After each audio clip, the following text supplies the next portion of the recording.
Morning, and I welcome you all to this conference. I won't take a lot of time moderating this. Just want to invite the panelists for the inaugural address to come and take their seats at the podium. Right. Professor Farhat Hasan, Guy Geltner, Mukhtar, Professor Deepak.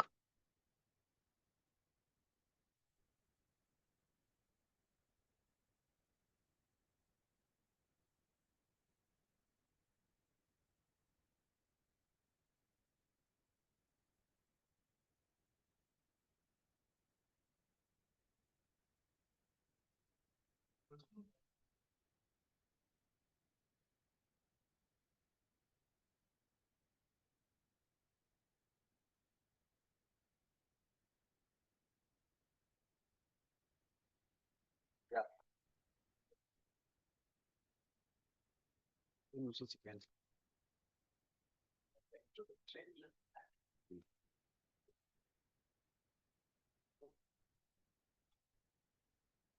We start now?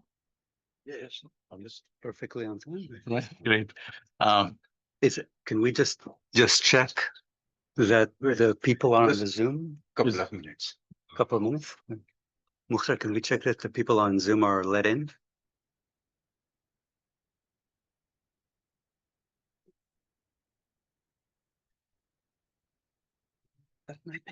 Okay.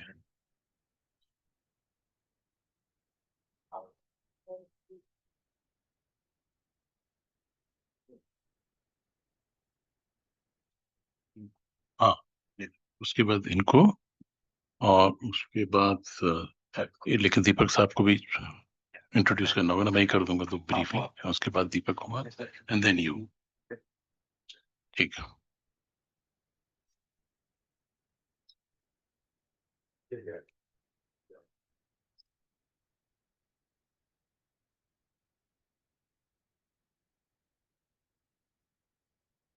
So why don't we begin? Should I Okay, begin? yeah. So I'll just request Professor Farhat Hasan to begin the inaugural address. He does not Thank need. you, Hina. Yeah, I guess let me begin by thanking Professor Guy Geltner for encouraging us to have this workshop in India, as also the Australian Research Council for sponsoring this event. We are actually a small group of people interested in exploring uh, health practices before the development of industrial capitalism. Uh, uh, our interest in this and our concern in this emerges from our understanding that public health needs to be disengaged from capitalist modernity, and that we need to look at issues of public health in the pre-industrial, pre-modern world in order to develop connections with modernity, as also draw out the specificities of pre-modern prophylactic practices. So that's one ambition that we have. The other is also to move away from Eurocentrism and develop a global, truly inclusive understanding of public health practices, one that is able to incorporate the experiences of the colonized world, experiences of the Islamicate away from. We're not interested in replacing European exceptionalism with Islamic exceptionalism or South Asian exceptionalism for that matter. But our interest is in developing bridges of communication between the Western historical experience and the non-Western world. The captain of the ship is Professor Guy Geltner. He's the one who imagined this project. He is a well-known historian. I'm sure most of you are familiar with his work on the cultural and social history of medieval Europe. He's worked on issues of prisons, on issues of violence, discipline, and surveillance, but has more recently moved into issues of health practices, and prophylactic and public health in in Europe, but within a more global and inclusive frame of reference. He is also trying to move away from the centrality that we assign to urban historical experience and has tried to integrate the urban historical experience in public health with the experiences of the rural communities as also the itinerant communities, and has some very important articles on the health practices among the miners and the soldiers and other itinerant social groups. With these words, I'll let Professor Geltner speak. Okay. Thank you. Thank you, and welcome everyone. I just want to make sure that the um, tech guys have the PowerPoint up, because I can't. Unlike my mother, I don't have eyes in the back of my head, so I can't really see. So that you can see. Do we need to switch it off? Or? Yeah, it's fine. It's fine. Um,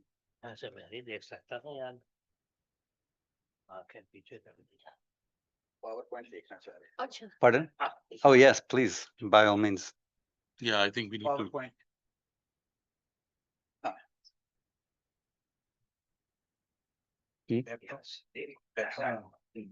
No, because I don't control the slides anymore.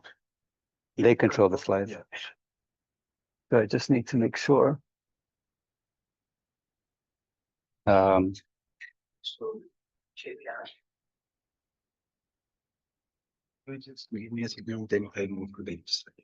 okay, I'll just signal to you. I think the first slide already, you need to click a few times for the whole thing to come down.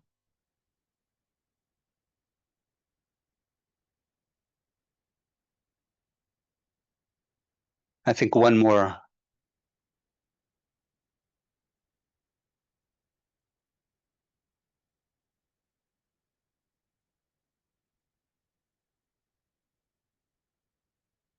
Excellent. Just one back. Okay. All right. So, distinguished guests, dear colleagues, it is an honor and a pleasure to address you today at the outset of what promises to be a uniquely exciting conference. Before I begin, I would like to acknowledge that I mostly live and work on the unceded lands of the Wurundjeri people of the Kulin Nation, and I pay my respects to their elders, past and present. I also want to take a moment to thank Professor Farhat Hasan on the organization of this major event. The expression "went out of his way" only begins to describe what Professor Hasan's efforts at bringing us all together, and it has been his attitude since our earliest encounters back in 2020. So in that sense, I take pleasure in not taking responsibility for being the captain of any ship. I think there are a lot of inmates on the ship that are working together. Indeed, Professor Hasan, along with Dr. Mukhtar Ahmed, have developed a research agenda that was mostly new to them since embarking on this project, and through which they discovered and helped us appreciate the work done by many of those present here today.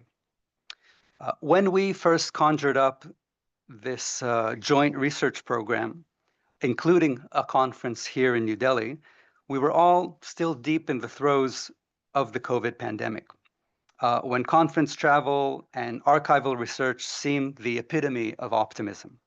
I am particularly delighted, therefore, that we could realize this plan, and which offers fresh hope about our ability to rise to ongoing global and local challenges and come together to engage and exchange ideas.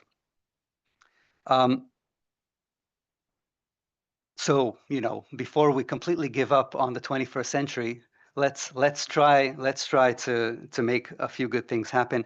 And I would finally, before launching into this, I would like to thank the organizing group and all of the hardworking team that has put this event together, and a huge shout out to Sarah May back in Melbourne, who's been an immense source of help throughout this process. Okay, today I would like to do two things. First, briefly introduce our group project. Next slide, please. Its evolving rationale and where we find ourselves at present. My goal here is to sketch the moving horizons of our intervention as a whole, as our insights begin to solidify and our conversations with other health historians, archaeologists, and other types of medical scholars raise new challenges and summon new opportunities. The second goal is to trace the contours of our healthscaping approach, a framework for studying public health interventions in the deeper past.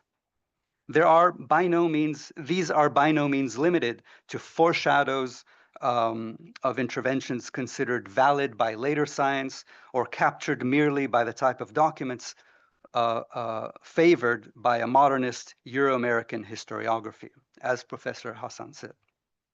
Indeed, the pluriform healthscaping methodology is critical but inclusive, and there are many ways to engage it, whatever the existing source base is for preventative interventions, and however health, or indeed public health, are defined in a specific context. But first things first. We launched, next slide, Pursuing Public Health in the Pre-Industrial World, 1100 to 1800 in late 2022, thanks to a generous grant from the Australian Research Council. The project reconstructs group prophylactics in 3 regions, Europe, India, and the Middle East or the Eastern Mediterranean, and across 3 types of communities, namely courts, pilgrims, and miners. You will hear from all of our team members over the next few days. So in this instance, I will only provide an overview of our work as its very contours may already raise certain questions. For instance, why these regions, why these groups, why this time frame? To explain these choices, it may help to know that our current project builds on an earlier one, Healthscaping Urban Europe, 1200 to 1500, funded by the European Research Council and running between 2017 and 2022. As its name implies, it focused on several European cities or groups of cities. No, stay on that one before Monty Python. Good. Particularly in Italy and the Low Countries, both of them very urbanized regions in Europe at the time, probably the most urbanized regions of Europe at the time. And they also happen to be, and there is a clear correlation, among the best documented societies in the pre-modern world, both historically and archaeologically. Healthscaping Urban Europe sought first to connect the Christianized Christianized medical scientific paradigm of Galenism or humoralism or Hippocratic medicine. We use them interchangeably in that historiography, with municipal and other population level policies.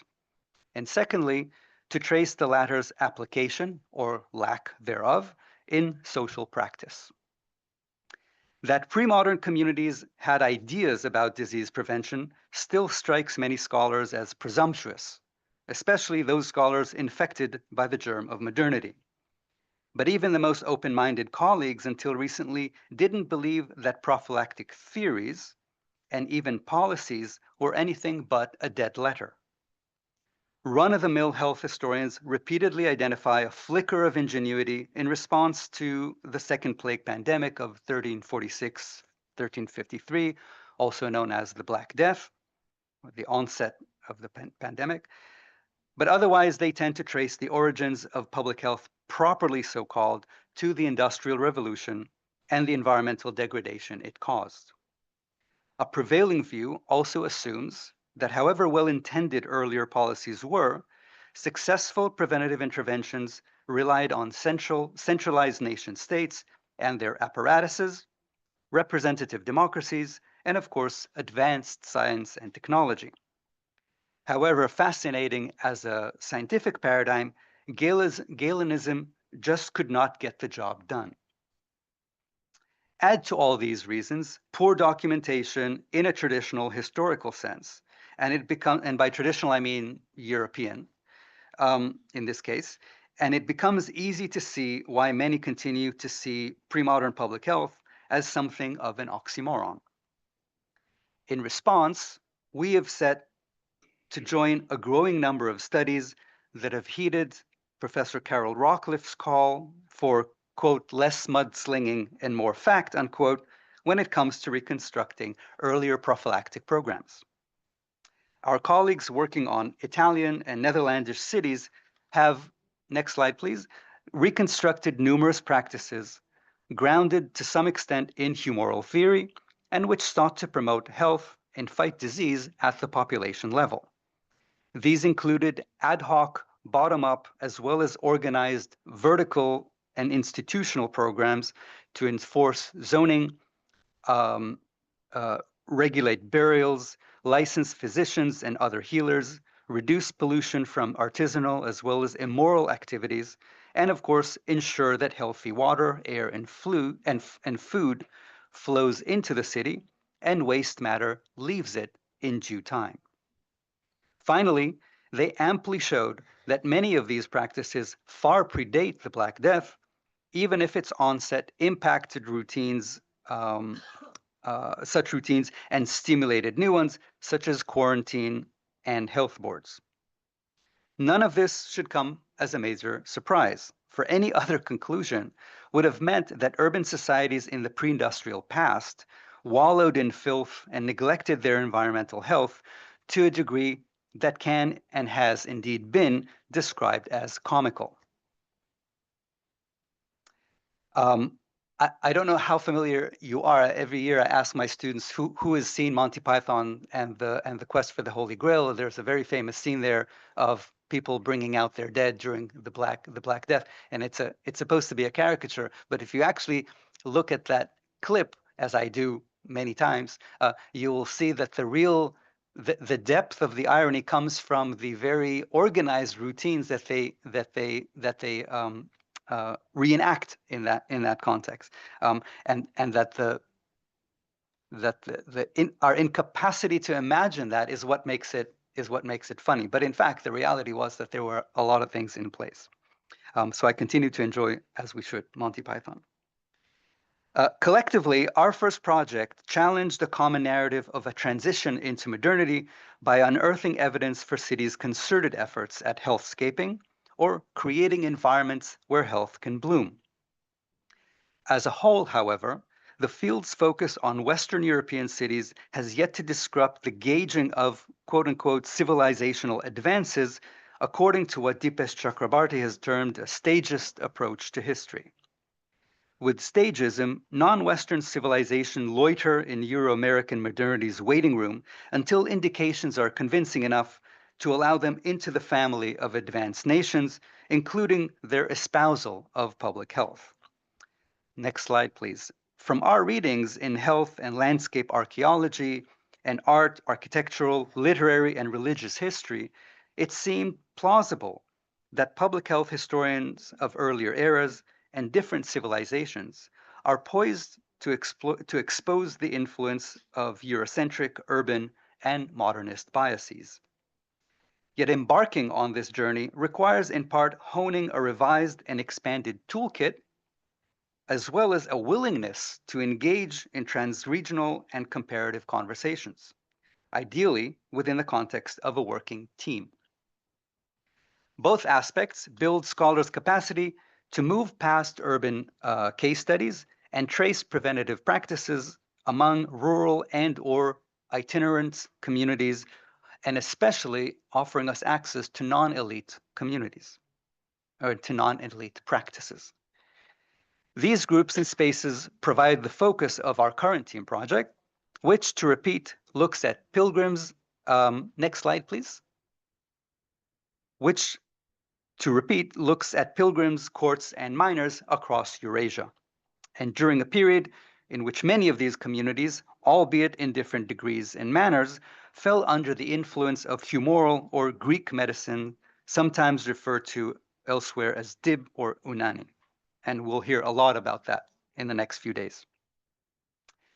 Galenic cultures were diverse, and it is in fact the mingling of local interpretations and adaptations of imported paradigms that we are actively pursuing.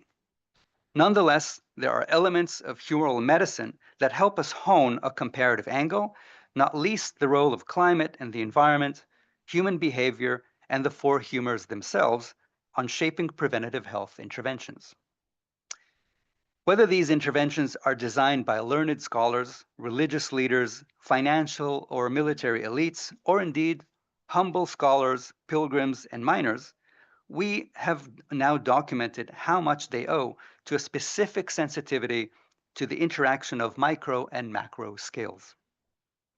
Let us briefly examine this with recourse to rural miners. Next slide, please. A group of more than 100,000 laborers across pre-modern Europe.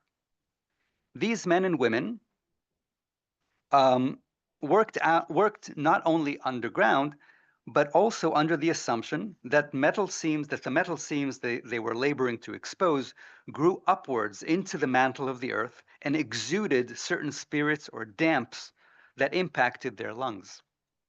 Accordingly, long before the first medical treatise on miners' lung disease, which, by the way, appeared in the mid-16th century, miners were using face masks, causing preemptive explosions of these poisonous gases, and consuming foods that, informed by Galenism, were correcting their imbalanced tumors, for instance, by coating their vulnerable stomachs with butter. Nor did they stop at that. At virtually all levels of their labor and domestic activities, miners devised ways to improve health outcomes in light of their specific risk profile. Underground, they used safety gear to protect their body, orientation devices in case of emergency, and dug ventilation shafts and draining adits before adding both water and air pumps to their protective arsenal. They also fostered good relations with the devil and demons and other kinds of spirits with whom they worked cheek by jowl in the subsoil, as reported by miners and their observers. And they, by the way, did not feel that they are not being Catholic by doing so. They felt that they were smart because they could manipulate them by working side by side. So they weren't perceived as heretical, just as very brave. And we have descriptions of very Orthodox Catholic bishops saying that that's what they did. So we know that it wasn't a problem per se. Above the ground, however, they practiced a more Orthodox form of piety and worshiped their patron saints, built chapels, hired priests, and decorated their gallery entrances with crosses. Last but not least, miners intervened in their broader environments to make their remote, that is, rural life healthier. In the high mountains, they built well-insulated domiciles, located them upwind and upstream from polluting activities, and engaged in animal husbandry, horticulture, foraging, and gaming to enrich their otherwise limited diets. That much I can say after several years of studying miners, although in order to do so, I had to venture well beyond my comfort zone in historical sources. Next slide, please. As these images suggest, much of the information required to reconstruct prophylactic programs had come down to us in the form of material culture, architecture, and evidence from skeletal remains and soils. Working across art and architectural history, religious studies, and especially bioarchaeology, landscape archaeology, and the paleosciences has been crucial for reconstructing preventative programs, not to mention gauging the extent to which they impacted miners' lives. In fact, most of the communities I have studied and are attested only materially, and very few have left some, let alone abundant, documentary evidence behind. Working across this range of evidence is also why it seemed especially productive, indeed essential, to collaborate with relevant experts across fields and subfields. Even if those experts' initial approach to that to that site wasn't from a health or public health perspective. The miners team, as you will see later in this conference, headed by my friend and colleague Giovanna Bianchi, comprises 8 different scholars, and only their collective efforts could paint a convincing, if by all means, preliminary picture of pre-industrial miners' health and safety, and that goes for one site. So the effort is substantial. As a blueprint for working on further communities, eras, and world regions, this type of collaboration is worth considering. Updated approaches to comparative history aim, next slide please, at provincializing as well as diversifying Europe. Doing so consciously avoids Chakrabarty's stagism, which I mentioned above, and subjecting other cultures to what Gayatri Spivak has famously called epistemic violence. Yet how do we shed our skin, leave our documentary and analytical tools behind, without compromising the quality of our research? Our tentative solution is to be explicit about our path, engaging what anthropologists called a situated approach and applying it to the teeth-breaking, tongue-twisting concept of healthscaping. Next slide, please. And I am building in this presentation also on a paper that I published with my former student and current collaborator, Jana Komans of Utrecht University. In a nutshell, healthscaping comprises any effort to promote communities' health by shaping congenial environments. Within that process, we see enhancing health and fighting disease, reducing harm and increasing safety as a form of biopolitical power brokering among numerous and changing stakeholders. As our teamwork will lay bare, this by no means concerns an accepted political or intellectual center disseminating to an imagined periphery. Numerous rural parishes, pilgrims, merchants, craft guilds, physicians, and religious confraternities could all promote personal and group health, and compliance with or resistance to such programs could likewise be multidirectional rather than merely top-down or bottom-up, just to be very clear. In recognition of such dynamics and hypothesizing their ubiquity elsewhere, we've been developing a basic interoperable toolkit, next slide please, for studying healthscaping in past societies and in ways that consciously seek to counter Eurocentric, urban, and modernist biases. Are we good?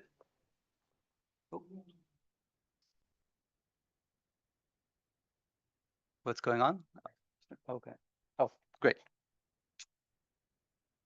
A major aspect of this toolkit is its aspiration to connect what we call multiple scales: political ideas, medical theories, social practices, material technologies, administrative regulations, spatial relations, and physical and biological factors. The multiscalar approach anticipates both the various admixtures of concepts, sources, and methodologies at scholars' disposal, as well as the diversity of agencies and paths that historical processes may have followed. It thus responds to what Byzantinist Catherine Holmes and East Asianist Nomi Standen called the evidence conundrum in a pre-modern global context. As they rightly stress, disparities in evidence types hinders comparisons. More importantly, the relative absence of certain evidence that Euro-American historiography values as traditional facilitates dismissing the existence of prophylactic thought and practice elsewhere, redrawing the same Euro-American lines. So we're trying to break out of that vicious cycle. With these challenges in mind, how to identify and analyze preventative interventions at the population level across the broadest range possible of past societies. We think that fostering an approach with global applicability requires a twofold intervention. Next slide, please. The first is to adopt a wide definition of healthscaping that stresses power indeterminacy and creates room for preventative medicine beyond those privileged by the quote-unquote traditional approach.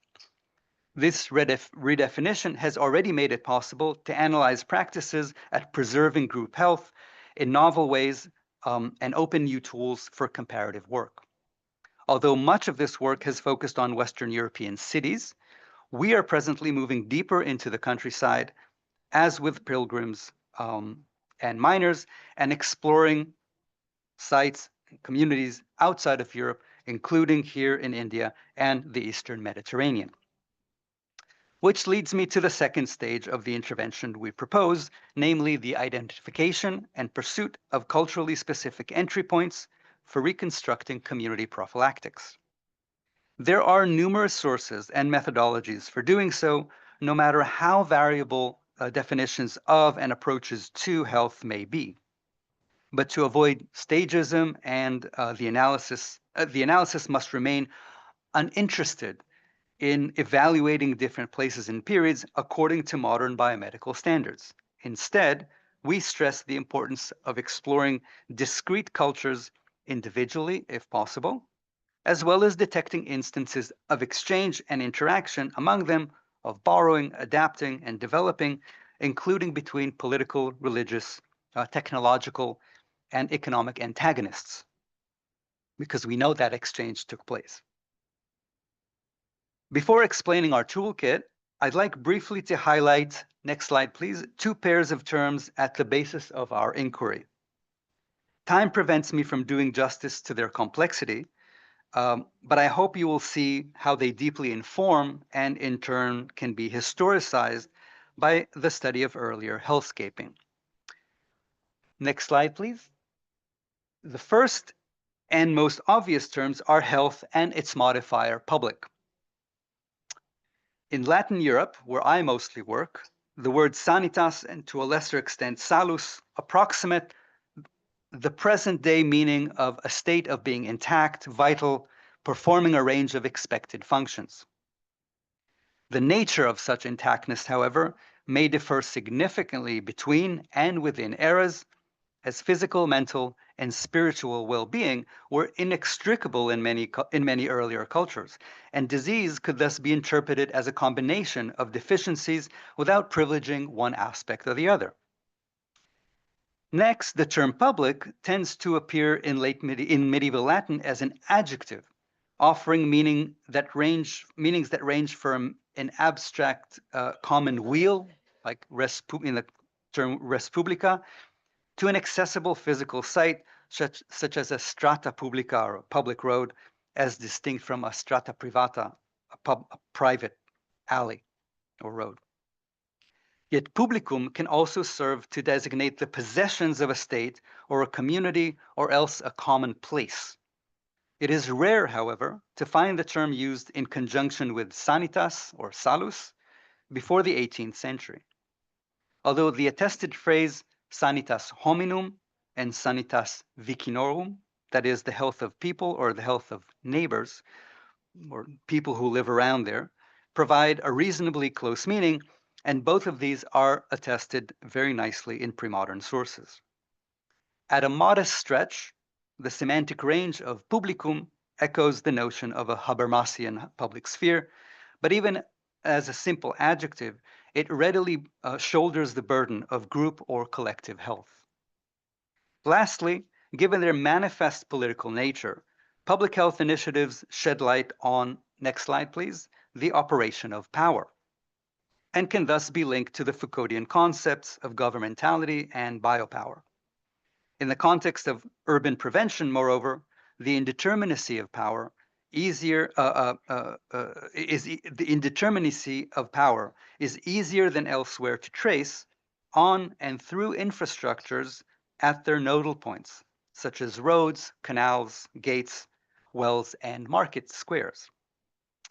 For it was here that those seeking to exercise power, resist power, turned their disciplining gaze or sought to inculcate it in others. In this sense, tracing multi-species interactions with their environments provides rich information about the directional flow of power and its material constituents, which scholars of actor network theory, following the late Bruno Latour, have been able to demonstrate in different contexts. Working in some non-urban contexts, therefore, presents certain challenges on how to detect and decode such infrastructures and power vectors, for instance, among armies and navies, trade caravans, mining communities, monasteries, and so forth. Let me finally move, next slide please, to our toolkit and its various scales. One way to look for healthscaping efforts is to consider the significance of certain physical features. Next slide, please. Be it in urban or rural milieus. The main advantage here is that these often survive even massive environmental degradations or are fairly easy to reconstruct. Data regarding a site's geography, geology, topography, and climate are often readily available for understanding the physical circumstances in which people lived. However, it is important not to privilege objective information gathered by present-day techniques over records pertaining to culturally subjective experiences. For instance, the presence of potable water doesn't always mean it was accessible, let alone equally accessible to all, be it due to religious taboos, social structure, or political circumstances. In this sense, next slide please, infrastructures set up to bring water and hydraulic energy to a community and remove waste were themselves a highly monitored political tool, prone to abuse and negotiation. And the same holds for other infrastructures, from wells and gates to roads and markets, all of which were seen to impact health.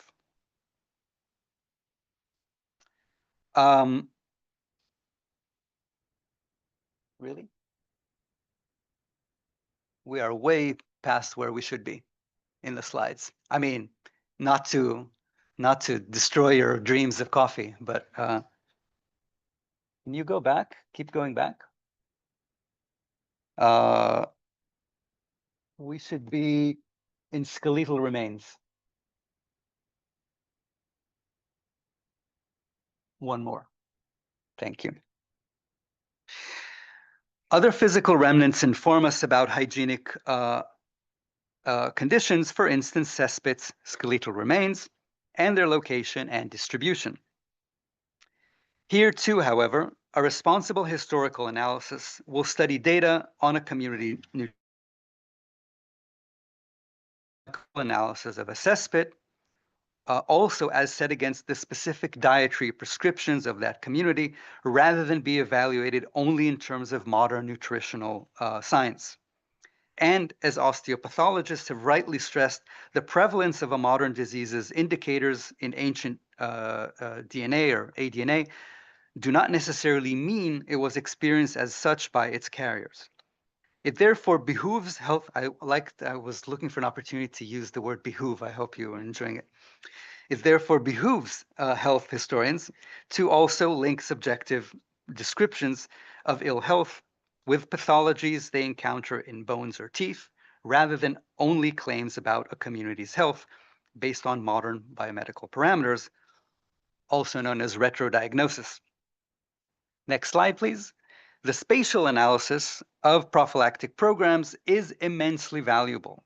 As works by my colleagues Taylor Zaneri and Leah Ermenot have shown, working in GIS, in a GIS or Geographical Information Systems framework can bring to light otherwise hidden social, economic, and political linkages and other material and multi-species assemblages, lending themselves to analysis under actor network theory. As such, their work opens new vistas for exploring the indeterminacy of power and serves as a further interpretative framework pushing against static political centers and peripheries. Material artifacts and physical systems, for instance, those designed to move waste, were not the passive and stable foundation of social and political negotiations, but a lively and unpredictable part of it. A healthscaping approach, therefore, consists of trying to spatialize routine policies, practices, and their objects. But let us not forget texts and their importance in shedding light on the mediation of prophylactic knowledges. One path that we have pursued has been to juxtapose information on the often overlapping categories of healthscaping theories, policies, and practices. A key area in which this tripartite division can be found are, next slide please, administrative records, broadly defined, which attest the efforts by various stakeholders at reducing harmful behaviors and removing physical and moral dangers facing different communities, from butchered meat to stagnant water to metal slag heaps. Here, prescriptive records such as law codes are often the end result of a continuously adapted ordinance issued by urban councils, local landlords, or religious authorities such as the Islamic Muhtasib, sorry. This spectrum of recorded ideals of physical and spiritual order and the specific spaces, materials, and species they focus on also emerge from various documents of practice, as recorded in court proceedings and financial records.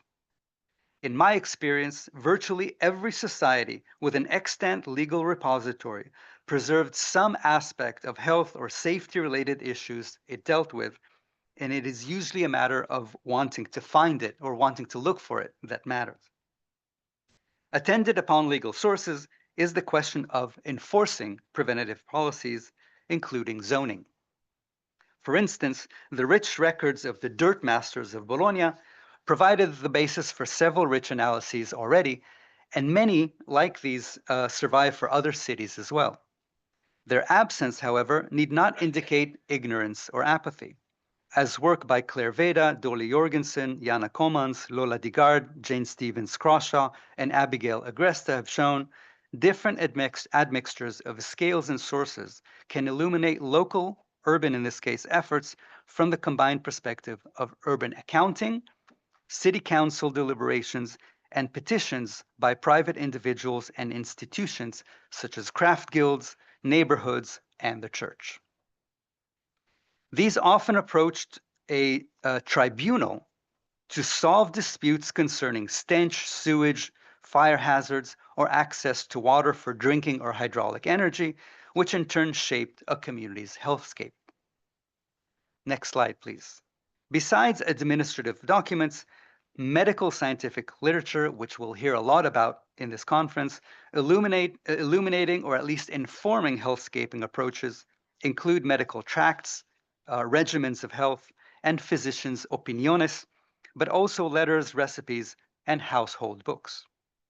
In different constellations, these impacted urban cultures and many other cultures across Western Europe, and as you will hear from Shirin Hamza, Aydogan Kars, Farhat Hasan, and of course many of those attending this conference, comparable texts made their mark across the Middle East and Southeast Asia. Next slide, please. Last but not least, artistic expressions can further extend this line of inquiry, including across different linguistic traditions and regions. Paintings, miniatures, poetry, plays, songs, and panegyrics also contain important clues for how communities defined and pursued health. Many of these sources were generated for and by urban elites, and they illuminate aspects of hygienic standards, domestic practices, and employment of prophylactic knowledge in hygienic routines. It goes almost without saying that no one in possession of a normal human brain or job can ever hope to cover even a fraction of this evidential basis in their lifetime, even for one city or region. And that is precisely, next slide please, why turning healthscapes into a global endeavor requires ongoing multidisciplinary cooperation on a major scale. So, to bring this paper to a close, let me reiterate its gist.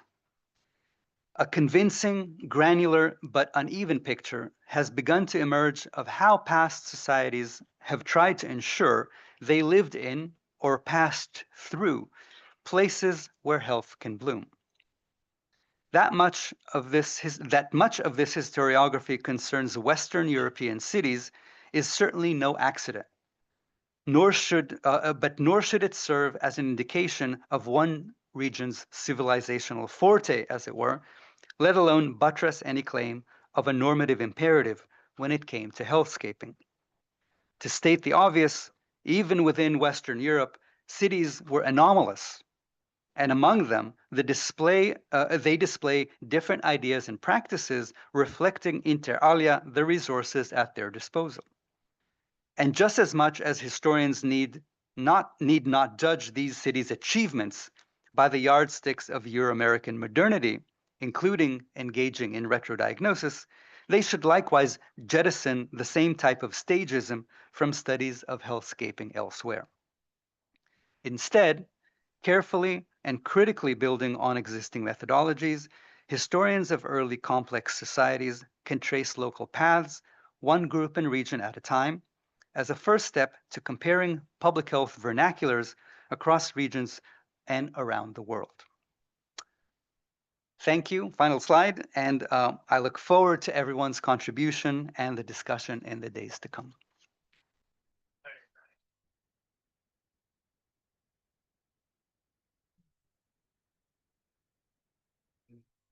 Do we have time to take up a couple of quick questions?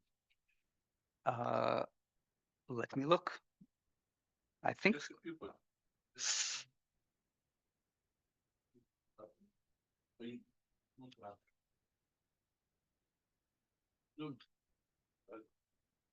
I think we have time until. Yeah, so we have time for some questions. Yeah, until 12:15. Quick questions. What? Yeah, if there are any comments or questions, I'm sure Professor Geltner would be able to take them up.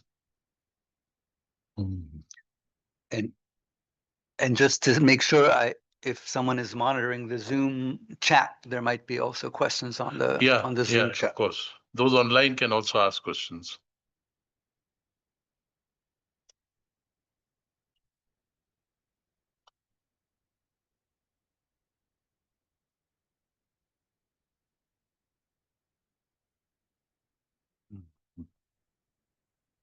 Well, there is no question that I begin.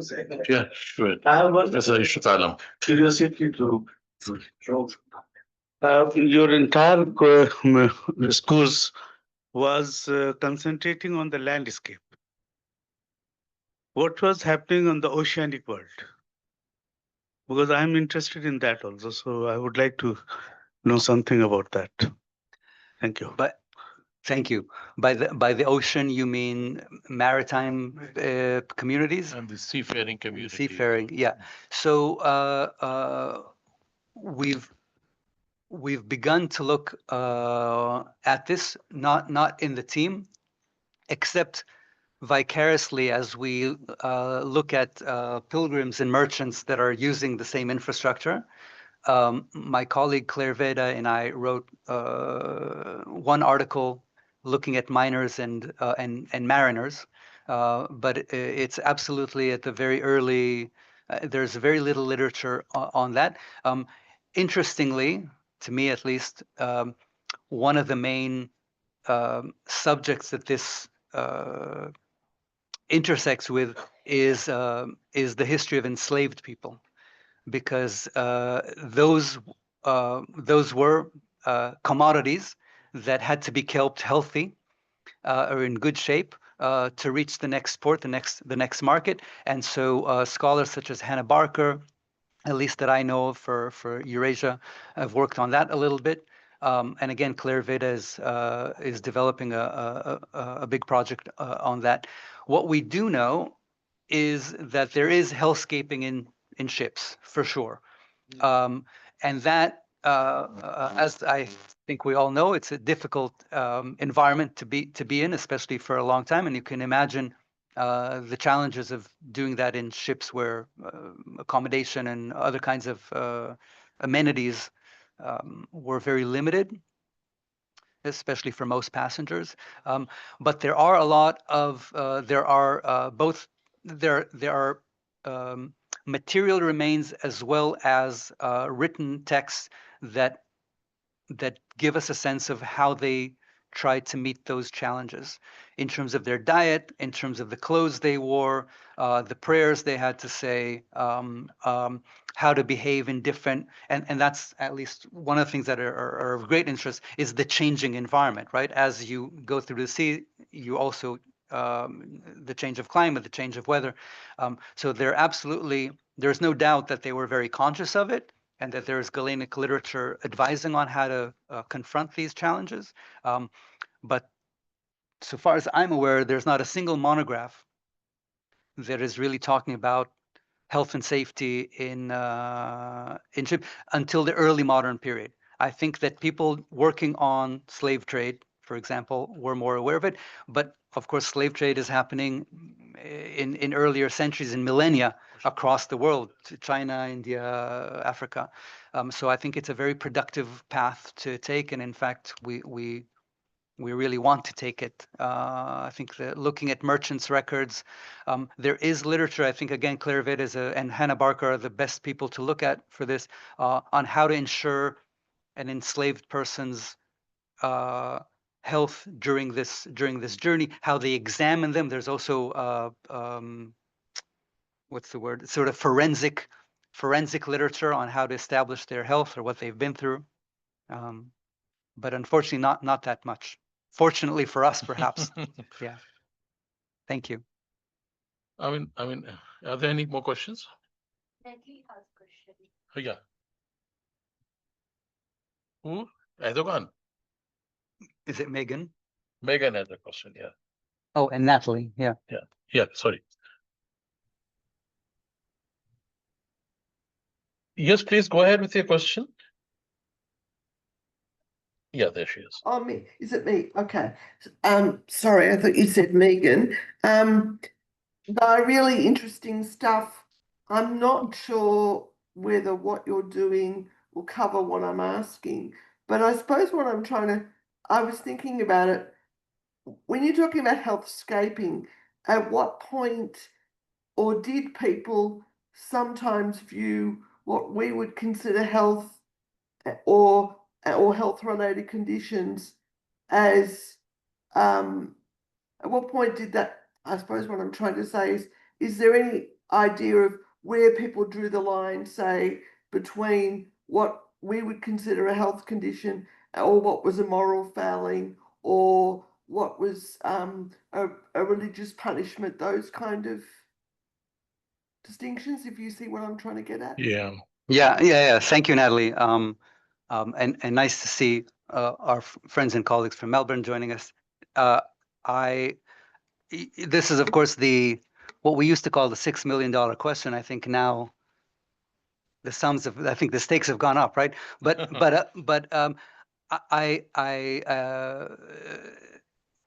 while there are extreme cases where you can definitely say this is a religious, or at least perceived as a religious or a moral issue, and cases where you can definitely say that this is a medical issue. Ultimately, at least in the societies that I'm working on, everything is subordinated to the understanding that there is divine response or a divine plan in anything that happens. But between those two extremes, there's a lot of gray area. So if we take prostitution or sex work, for example, in the cities and environments that I'm familiar with, that is, of course, a combination of what people at the time saw as a moral sin, even though it was justified by Aquinas and others as the lesser evil, and also things that we, with modern biomedical glasses, would call a health risk in terms of transmission of certain kinds of diseases. I think for most of the people describing what they're doing, they could both employ the health discourse and employ the moral/religious discourse. Certainly when they complain. We don't know, as historians, I hope we agree, what people had in their heart of hearts when they saw a situation and how they analyze it. We can't know that. We can only know what is said in the sources. And I think when I see people coming to the tribunals that I'm familiar with and complaining, for example, about their neighbors engaging in some let's say, polluting activity, they often would start by saying that they're doing something that is bad to the health of the neighbors. So they're using a medical discourse. That they also occasionally said that what's underpinning the complaint is that this is immoral, that this is undermining the health and honor and piety of the community is, of course, inevitable. But I think that's one of the, and I think that goes back to the original. What binds a lot of us here together is the lack of distinction is what makes it unique, rather than look forward. And I'm not saying that that's what you're suggesting, Natalie, but I think a lot of people looking at our literature are saying, oh, these are the semaphores for modernity. We're not, maybe, and maybe not. It's not that much at stake for us. I think it's one thing that is really unique about a lot of our societies is that they often didn't make that distinction, and that's perfectly fine.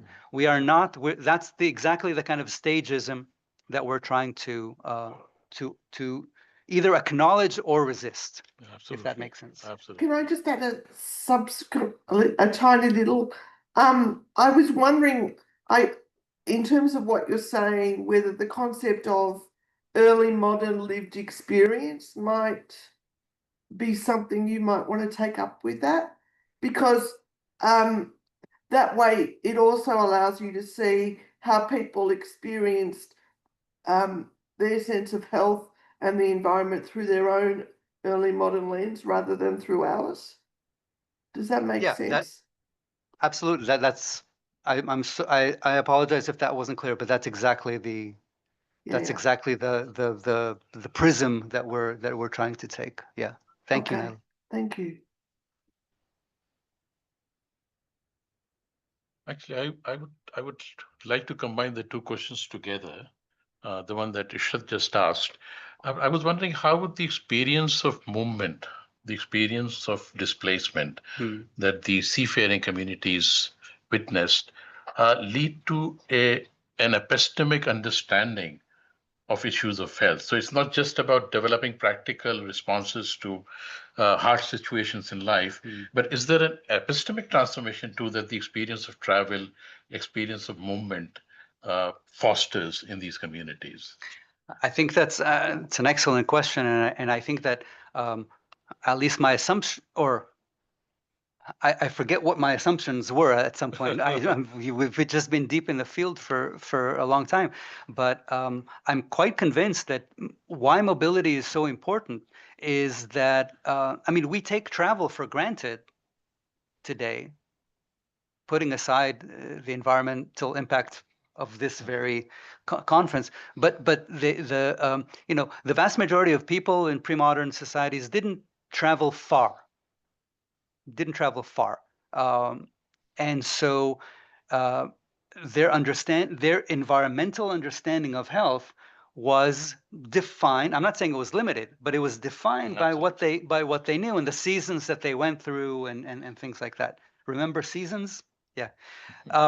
So in that sense, those who traveled for whatever reason or experienced different landscapes, whether they were elites, courts that moved, or simple soldiers or enslaved people, were exposed to phenomena. I think that must change, just as it does our viewpoint today. Absolutely. And I think that also feeds back into ancient authors and insights from Herodotus to Aristotle to other people that really their climate theory of health and ethnogenesis comes from these kinds of understand or imaginations of different climates. It's just that for our period, early modern, medieval, when there is movement, especially of armies, merchants, people like that, sometimes migrants, my miners are migrants. They come across the Alps sometimes. They experience probably something, you know, very, very dramatically different. So of course we should assume, that is my assumption, that they respond to that change in weather, climate, and physical environment. The water tastes different, right? Absolutely, yeah. And their type of access to food is different. So I think it matters it matters a lot, and it's probably the area where we could quite easily detect changes. Because if we can see people, the same people living in different or transitioning through different environments, like armies or merchants, we're bound to learn a lot about their epistemology changing in response to. Absolutely, yeah. Right. Any more questions? Climate change. Yeah. From Europe, they're traveling through South Asia or Southeast Asia. They have a different plan. Exactly. Yeah. That creates problem.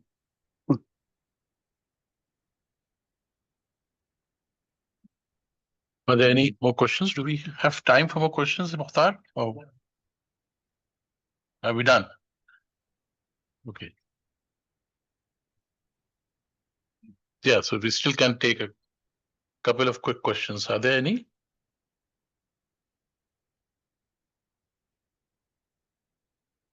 Yeah.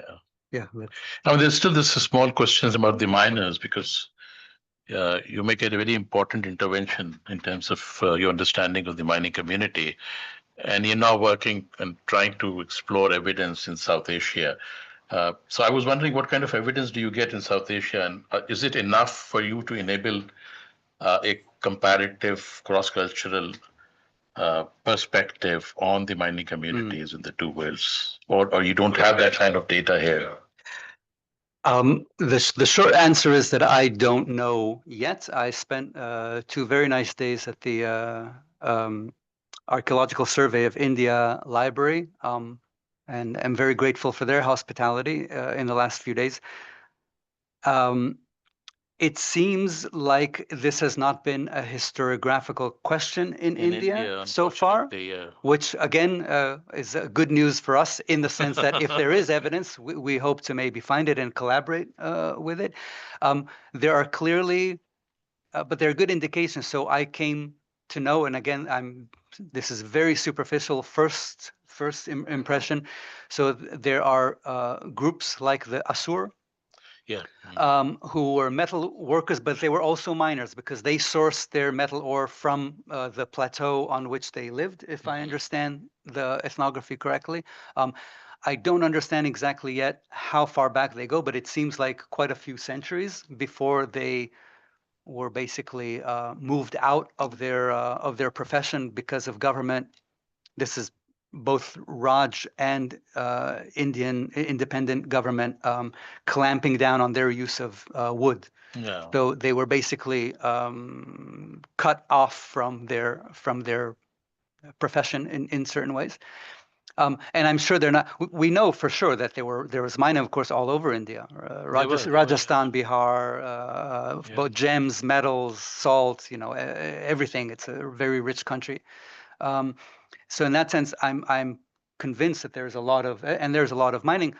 As you may know, a lot of the success of a mine is, of course, it's the seeds of its own destruction, because if a mine continues through the centuries, then the original mine is destroyed by later technologies.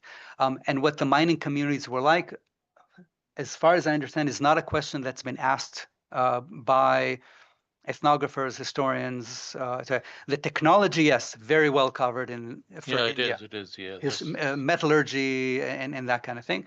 I hope to be able to collaborate with archaeologists and historians on that, and anyone who has information, please let me know. I'm eager to know more and expand this project. We have a good methodology for working even with undocumented or poorly documented sites, and I would love nothing more than to be able to work. And I'm sure there are sources where there's a way. Yeah. But there's still this issue of skeletal remains. I don't think we have that here, isn't it? Because the degradation of bodies is very quick in tropical climates.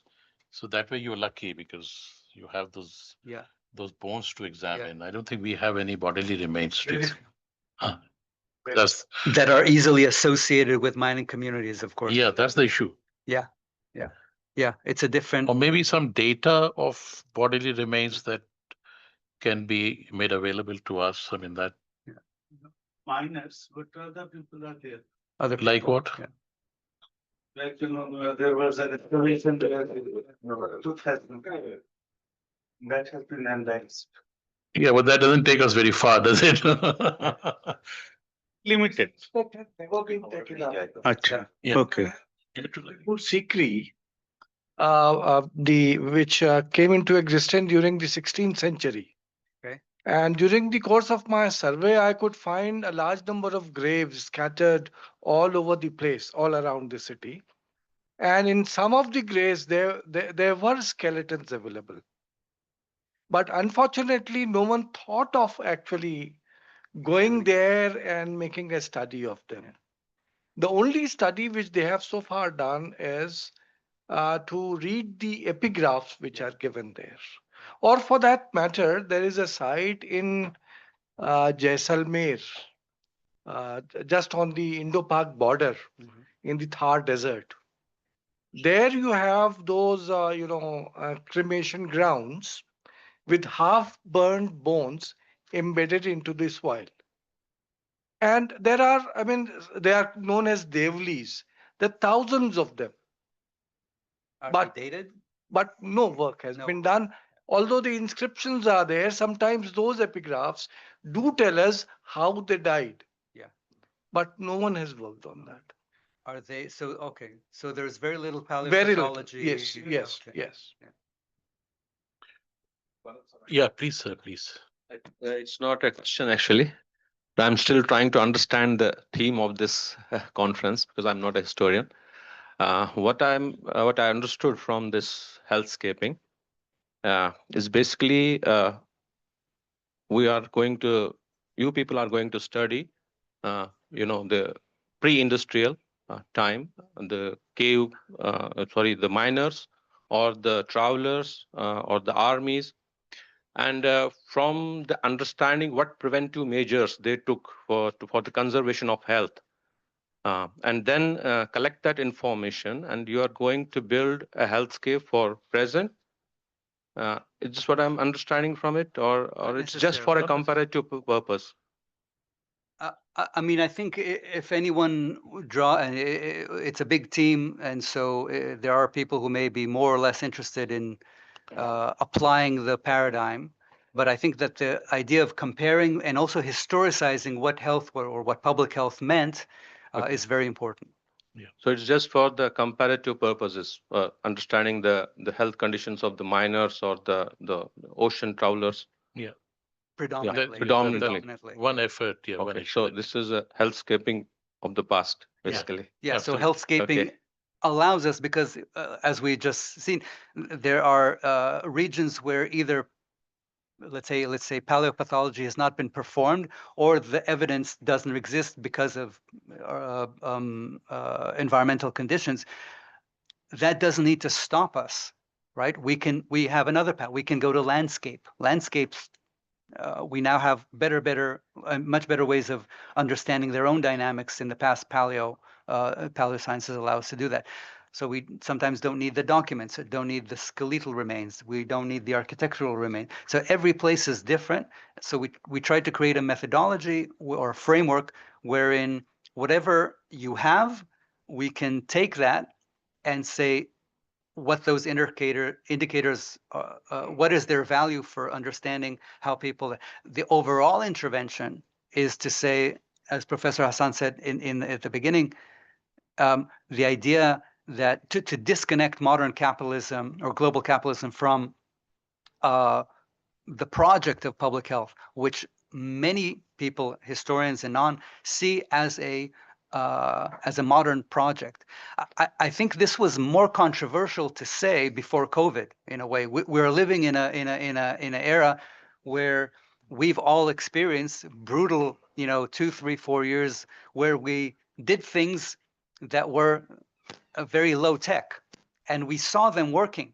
So for us to say masks, quarantine, et cetera, even though we're working in a different paradigm, we are still seeing that it's not a joke to look to the past, or that some of these mechanisms have an enduring legacy and impact. I think that's changed the game a little bit. Nonetheless, the idea that pre-modern people, you wake up with there's Black Death or something like that, and then they start to clean up their cities, is still pretty common. So we're trying to push against it, and that's in Europe.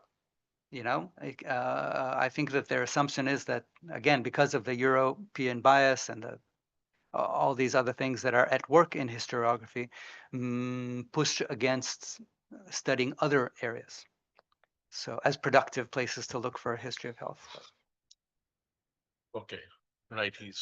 Mukhtar instructs us to stop. When Mukhtar Well, speaks, thank you, Professor we listen. Guy, and it's been a wonderful presentation. Thank you I'm very sure much, everybody everyone. Yeah. should join in thanking Yeah. Professor Guy for this wonderful presentation. Thank you. Thank you. Okay. Thank you. Sitting with us. Yeah. Okay. Ask Professor Deepak Kumar. Oh. No, sit down. I have backache, so if I sit more, it causes me Do more we? trouble. Yeah. Are So you gonna we have the special lecture by Professor Deepak Kumar now. Professor Kumar is in no need of an introduction. He's a well-known historian of science, has many books to his credit: Science and Raj, Technology and Colonialism, Disease and Medicine in India. He's one of those few historians who've looked at the impact of science on social change, as also the effect of colonialism on scientific development in India. Professor Kumar.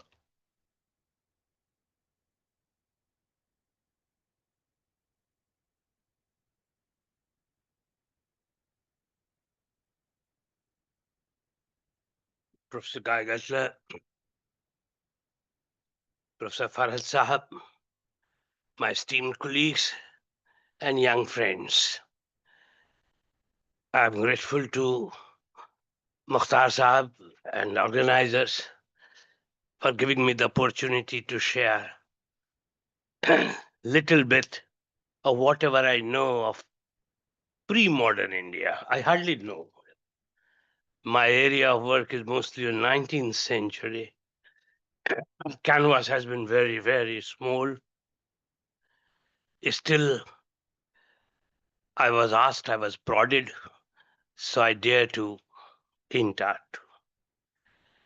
I thoroughly enjoyed, Professor Guy, the elaboration of your project. Sounds very relevant, though a bit ambitious. Very huge canvas.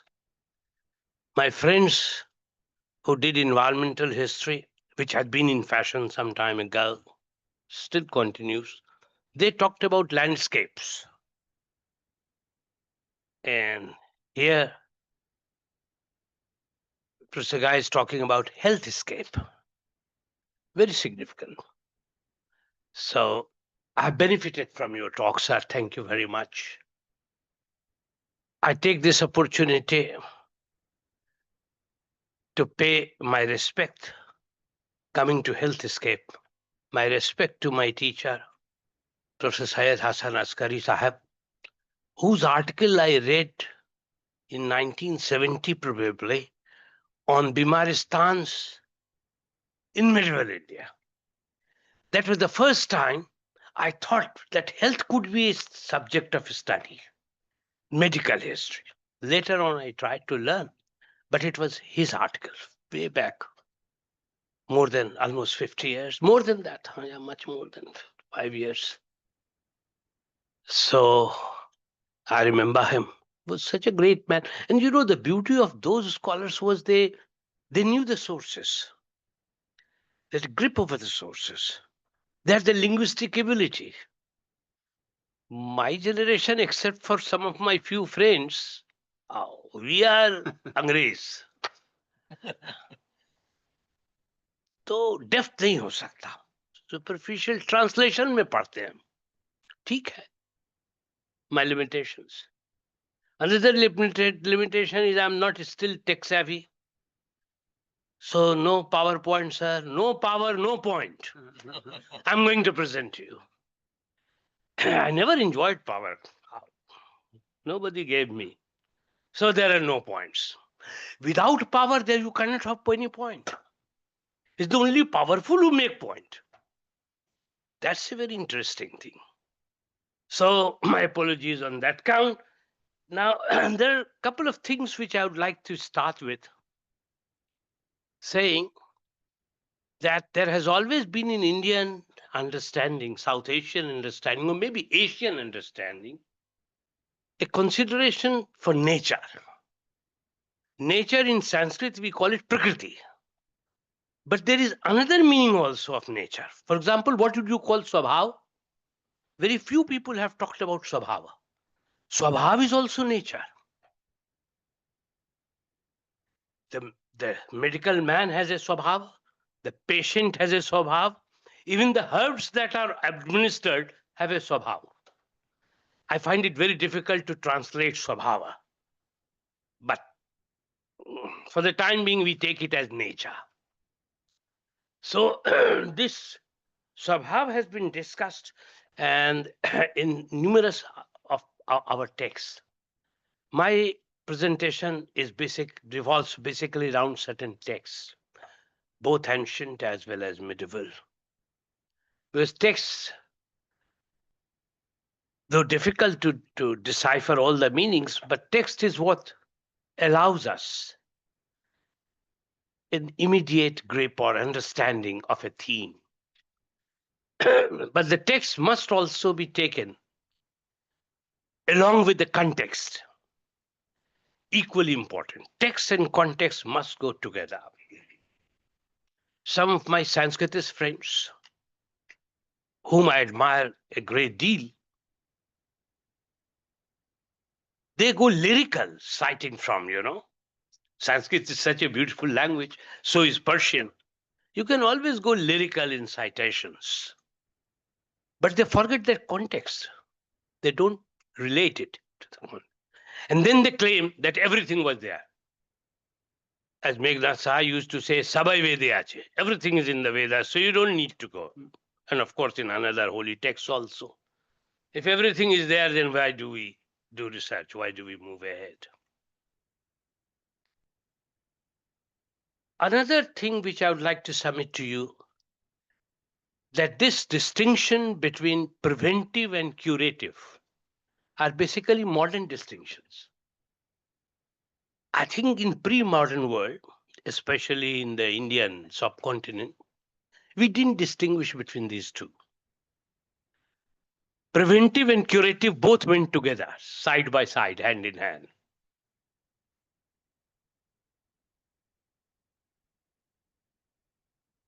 There are literary sources going back to Rig Veda and Atharva Veda.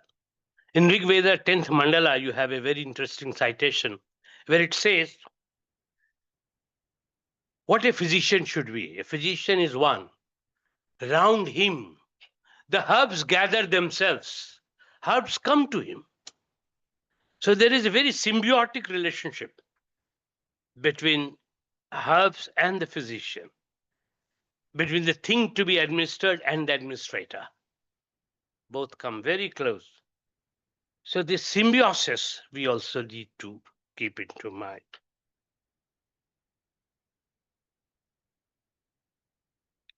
There is another interesting word referred there in Rig Veda itself, is that it should be like a war. That, the physician mounts a war on a particular disease, a war-like situation. This is exactly what you find in post-germ theory period, mid-19th century onward. Today, you go to a physician, he gives you shots of antibiotic as if it's you are killing the disease. It's a war-like situation. They're so aggressive, very aggressive. So probably this understanding of a disease as something to be obliterated by all means is fairly old, very, very old. It has been there for a long, long time. The only difference was today we put a lot of emphasis on etiology, why and how and everything, why it happens, how it happens, etc. Those days they were not that much interested, and probably they were not capable enough. They didn't have the tools to see the microbes. In Srimad Bhagavata, you have the Virat Swarup Darshan.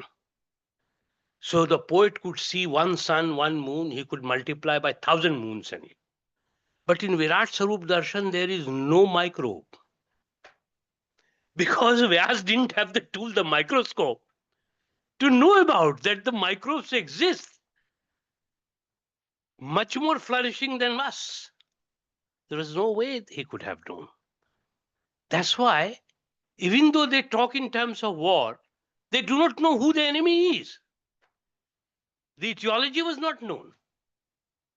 So the emphasis was put more on curative aspect.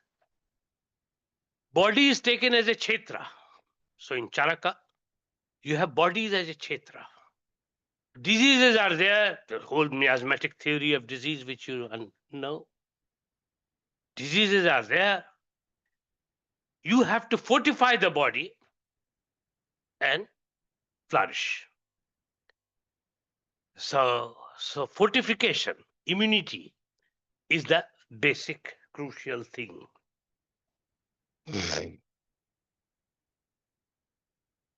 Immunity has to come and the diseases has to be cured. But in earlier times, especially Vedic times, it is religion or magic plays a role. In Greek system also magic. So you have mantras, you have incantations. It is called Daiva Bheshaj. Daiva. It took centuries of development. In between, for example, Buddha, who comes as a healer. Buddha is a healer. He brings a psychosomatic understanding of the body. One of the earliest to do it. And he's not a magician, unlike Jesus, that you touch the body and leprosy is cured. No. But he is a healer. Jivaka is there from Takshila, the famous physician. And they all talk about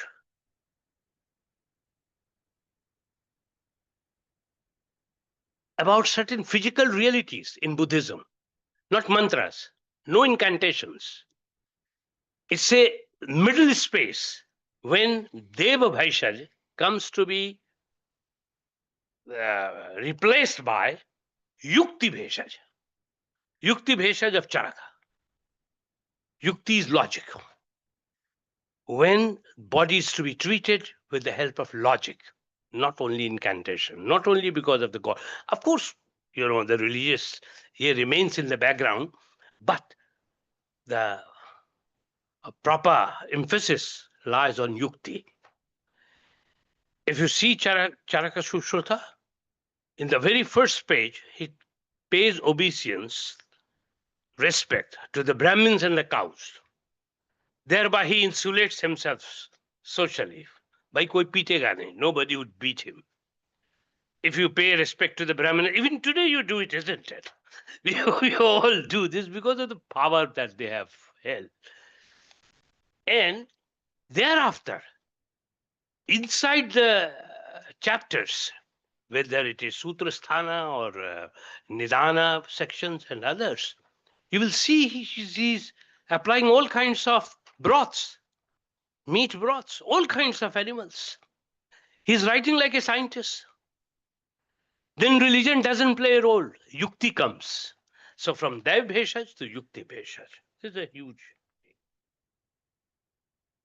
In fact, I believe that Charaka would not have been possible had Buddhism not intervened in the middle. Buddhism, the beauty of that, like the Four Noble Path, here also, it is, at that time, Ayurveda is taken as 4 divisions. One is Roga, that is illness. Second is Roga Hetur. Hetu is the cause, etiology, Hetu. The cause of illness. Then Arogyam, that is health, when it is restored. Once you know the cause, then you restore the health, Arogyam. And then Bhaishajam, that's the medicine that's given to you to ensure that. These are the 4 stages in Ayurveda. The same you will find in Buddha, 4 noble truths. where it is dukkha. From dukkha, you move to samudaya, that is what is the origin of dukkha, he talks about. And then nirodha, how to deal with dukkha, nirodha. And finally, you come to the path which is called nirodha gamini, which leads you to the cessation of sorrow, cessation of dukkha. So you will see that had Buddhism not intervened, I find it difficult whether Charak would have been possible. Charak's path had been smoothened by the psychosomatic philosophy of Buddha. That's one argument, tentative argument. I don't, it's the Buddhist philosophers who correct me, tell me more about it. Again, those days, you don't find any mention of hospital. Even in Arthashastra, Kautilya's Arthashastra, there is no mention of hospital. Diseases are mentioned, but not hospital. Because the bheshaj, the medical man, would come to the house of the patient. Patient wouldn't go out. And that is one of the reasons why, because of the Brahmanas, Shatapatha, Brahman, and several other texts, that these physicians were relegated to a lower position in the society. Lower position. Abhi Vaidyas. Who worships Dhanvantri these days? You go to any medical practitioner, there would be no Dhanvantris. They would worship the Brahmanical gods, Vishnu, Shiva, and so on. Shiva is finally given all the authority of being the Ayurvedic, the fountain of Ayurvedic. So nobody. And they go down in the social hierarchy. This, in medieval times, you'll find just the reverse. When Bimaristans are established, Muhammad Tughlaq established so many. He was himself a bheshaj. He had learnt, not that mad guy as people think of, but a very intelligent man. Firoz Tughlaq. And once the hospitals are established, that means that people go to the medical person, to the Hakim or the Vaidya. And that probably also means that the status of Hakim goes up in the society. Earlier it was down. Now it goes up. So there is a kind of social mobility which we may keep into account. Another thing which is the beauty of Charaka and Shushruta, both the Samhitas, is that they were the first to make knowledge Sharir Mulak. Sharir Mulak means centered around body. Body becomes important. Body becomes extremely important. Earlier it was not. In Upanishad, body is not important. The spirit. It is Brahmana. But understand, Brahma. It's Brahmana. And so all discussions are about consciousness. The teacher taught samvad that you find in Upanishad is all about consciousness, how to attain higher degrees of consciousness and so forth, how to go up spiritually. It is Charaka who makes knowledge Sharir Mulak. Earlier it was not. This is a huge difference. This is a paradigm shift in 1st century AD. I would consider it paradigm shift.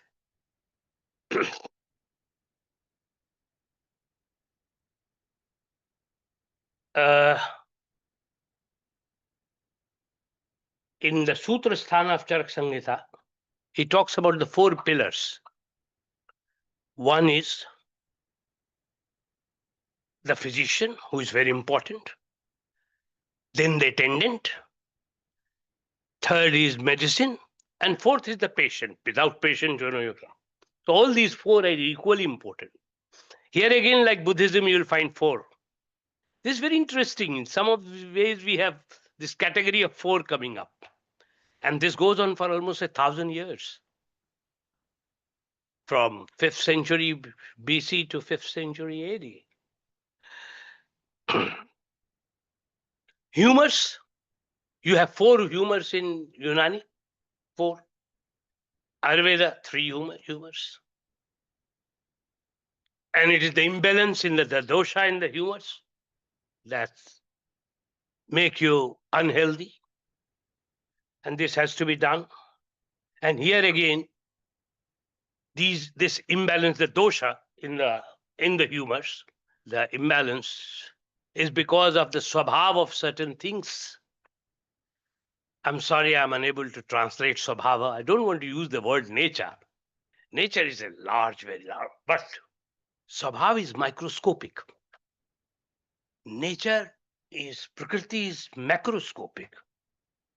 My friend talked in terms of sources, which are huge, macroscopic. Whole escape that he has painted before us is macroscopic. But the tools probably are microscopic. Yes, you have referred to many tools which are microscopic, numerous tools. So here also, for the treatment for the nidana, you have microscopic knowledge. One particular herb and how to use it. And there would be different nighantus were written. And one more thing one should keep in mind, that even though we had standard classic text, classic what you call canonical knowledge, Charaki is canonical knowledge. It has been canonized, no doubt, like Ibn Sina, Al-Qanun, canonical knowledge. But in our society, canonical knowledge was always succeeded by translations, commentaries, tika, tippani, nighantu, and so forth. So the knowledge didn't have a paradigm shift. Rather, it was addition, subtraction. Every generation kept on writing. Something to be added, something to be taken out. And things moved on. So from Charaka to Chakrapani, that the 13th century, you have numerous nighantus. And they are all giving different ways of tackling a disease. Different ways of tackling a disease. Thank you. Nadi Pariksha is not there in the beginning, in Charaka. It comes when the Unani interaction takes place. In a Abbasid period, you have Indian texts being translated into Arabic. And some of those things we came to India. Hopefully, we do not know much about it, but I hope my friends will let me know how much came to us. We did give, that's true, but how much came to us? Later, obviously, from 13th century onward, you have Mutra Pariksha, you have Nadi Pariksha, you have lots of things come. And of course, Ibn Sina's. In fact, we received Ibn Sina's Islam along with Al-Ghazali's Islam. We didn't receive the Mustalahite Islam, no. There was a lot of orthodoxy, which of course comes with Imam Ghazali. But Ibn Sina came. This is very interesting. I don't know how much Al-Razi was given significance here, but Al-Qanun was a very standard text, and I'm sure that. So you have Vaghabhatta, Chakrapani Dutt, many other names who added to different kinds of what you call understanding, or different kinds of curative, not preventive. Here you should always keep in mind the theme of the seminar is about preventive, but the truth is that India has put emphasis more on curative aspect, on nidana. As I said, body is a kshetra, this has to be fortified, you take this, take that, and even now. So we had a epidemic corona, and our gurus were bringing out coronil or something to fortify, made money, huge money. Nobody was bothered about etiology, how it comes, how it spreads. For this, we had to depend on other sources. But anyway, There are four things which Sushruta talks about, which is very significant to understand Indian medical ethos, how holistic it was. For example, the terms which are used by Sushruta is paraspar sansragat, sansragat, which means paraspar is mutual interrelation, mutual interrelation of the nature and the object, the subject and the object. Second is mutual interdependence, that is paraspar अनुग्रहणत, अनुग्रहणत, अनुग्रहित है, एक दूसरे से अनुग्रहित है. You understand? Anugraha is to accept each one's debt to the other. So that indebtedness is very crucial to our philosophical understanding, our cosmology. Third, mutual interpenetration. परस्पर अनुप्रवेशत, प्रवेश करता है एक दूसरे में, comes very close. And this is what happens with Unani medicine and Ayurveda. मियाँ बोहवा का जो है मादनुल शिफा सिकंदर शाही, it is a classic example of परस्पर अनुप्रवेशत, that is mutual interpretation, mutual interpenetration. Vagbhat is figures there, Chakraparindatta figures there, many more. And this is a very remarkable. I wonder whether that tradition could be taken forward. Probably did, because again knowledge was started falling apart or crumbling by 18th century, and you find that most of the travelers who came during 17th, 18th century, whether it is Avignon, Manucci, whoever, they all started denouncing Indian medical system. We will come to it a little later. Unfortunately, thanks to Taittiriya Samhita, thanks to Shatpatha Brahmana, and the power of Smritis, Manu Smriti and many others, that the Indian medical profession suffered a social decline. Not in terms of, not a medical decline. Medically, it was enriching itself. But socially, they suffered. Even till 19th century, Bodhis, they were in Bengal, Baidyar, Bodhis were considered Shudras, along with Kastas. It's the Brahmanas who are the up or the Chandra. So in the four order, they were.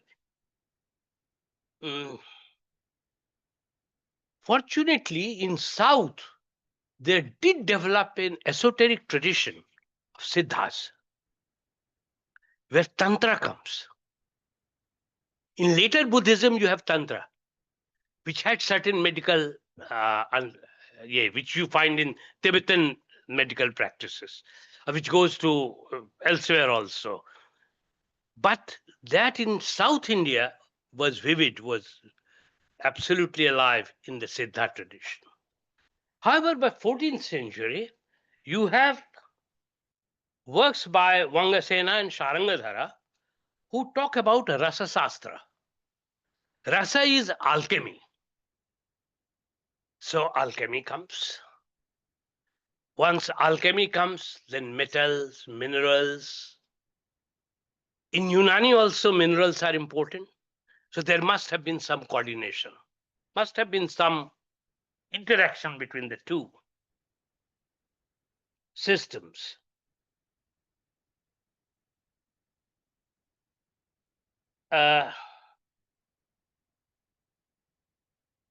Some recent works have argued that Ayurvedic authors hardly diverge from each other in their descriptions of good medical practice, ethics, medical ethics. They all talk about that, we should tell the truth to the patient. Sometimes you withhold the truth if it is very, very damaging to his psyche. You can't tell the patient you are going to die tomorrow. So that you shouldn't. But there was one problem.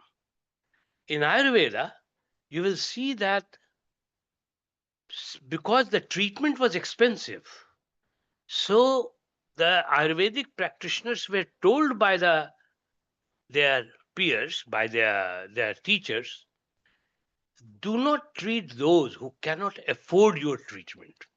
That means poor was left out. This was a huge, huge problem. Because the treatment is expensive and it is long drawn for few months, so somebody who couldn't afford didn't get. And they couldn't afford because there was no Bimaristan then. There was no charitable dispensaries, no charitable. They come only in 13th century. So you will see that the difference between Ayurvedic, orthodox Ayurvedic practitioners and Unani practitioners is that in Unani practitioners, they are enjoined upon to serve the poor. They are called upon. For example, very orthodox Badawini, he says that, the poor has to be treated. He's a very orthodox conservative practitioner, but he says that the poor have to be treated because it's part of that, zakat, or part of that piety which Islam promotes.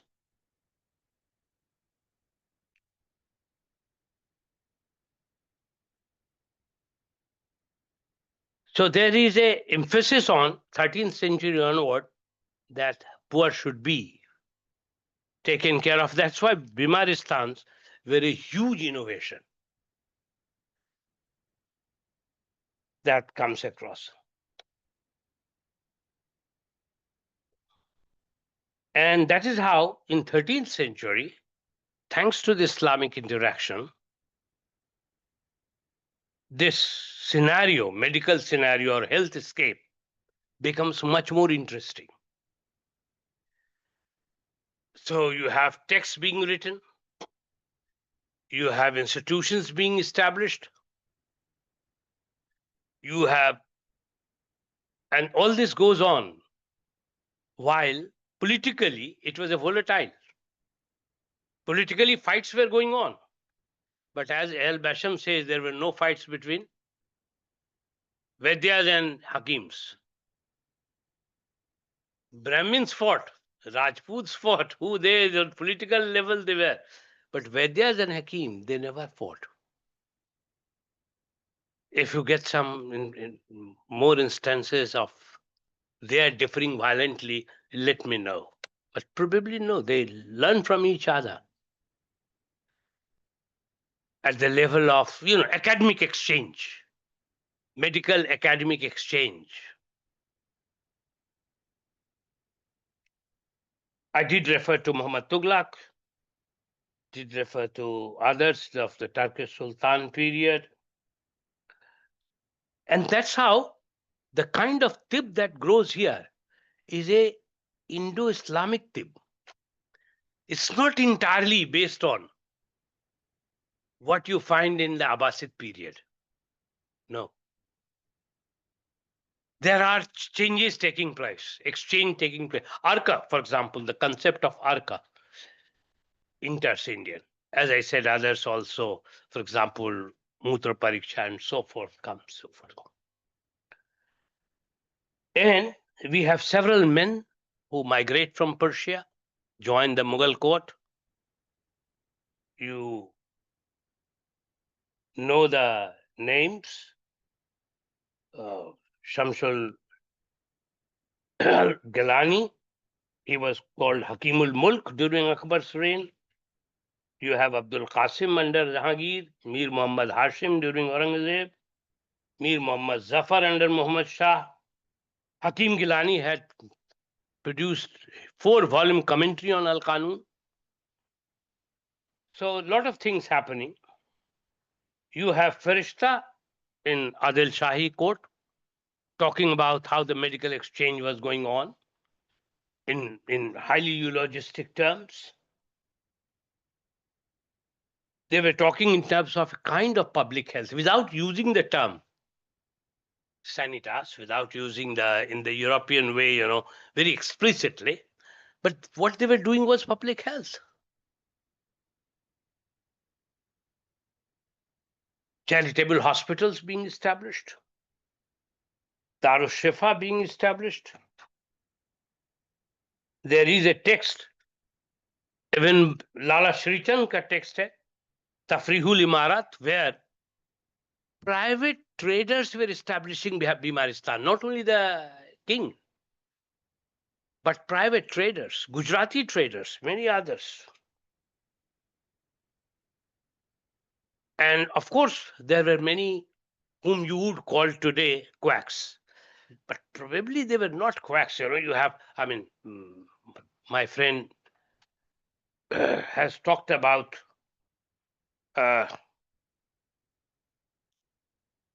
someone, practicing Zarahi. Nadeem Saab has written on it. Or under a canopy, they are sitting on a street, roadside, and dispensing medicine. They have some kind of things. Probably they served a purpose. I won't dismiss them. I won't dismiss them. They did serve a purpose, serve very ordinary people who were not able to, who couldn't afford more money for that. By the 18th century, which is sometimes taken as a period of decline, which I would beg to differ, and my teachers have also differed, you have texts like Hikmat Prakasha, Hikmat Pradeepa, where you have numerous Arabic and Persian words being used. You have a number of Unani practitioners. Hyderabad, you had this Shafakhana way back in 1595, late 16th century. And this tradition continued. So you have in 1700 Akbar Arzani's Tibbe Akbari, Zafar Yar Khan's Talim-e Ilaj, Madhava's Ayurveda Prakasha, Bhaishajya Ratnavali by Govind Das, and many others. Even Christian Mughal Dominic Gregory wrote the Fatul Masiha, which is very well known, which alongside with the descriptions of disease, anatomy, surgery, etc., they talk about the Persian and Portuguese interaction in terms of alchemy, anatomy, surgery, etc. We have Mirza Alawi Khan, who wrote several texts on Zamiul Zawami, on different branches of medical knowledge. So there is one important, very rare text on plague. It is by Nurul Haq's Anul Hayat. I wish somebody could translate and bring it into light, because plague later on was to play a very devastating role in Indian late 19th century. We have somebody presenting a paper on that text. Oh, but that's very good. I would love to learn from you. I haven't. There is Pandit Mahadev's Raj Singh's Samudra Sindhu, which refers to cowpox and inoculation. Of course, we had the variolation method. We know where the pustules were taken and put on the arms of a healthy person so that to inoculate him of the germs. But it was definitely not Jennerian. We didn't know. We didn't play with the microbes. Na? Our society never played with microbes. Today we do it. But those days we didn't. The result was we didn't know how to fix the microbe. To fix is modernity, sir. Fix people. We are so adept now in fixing. Fixing a post, fixing who's to match fixing, every fix. It's very scientific. Fixing is very scientific.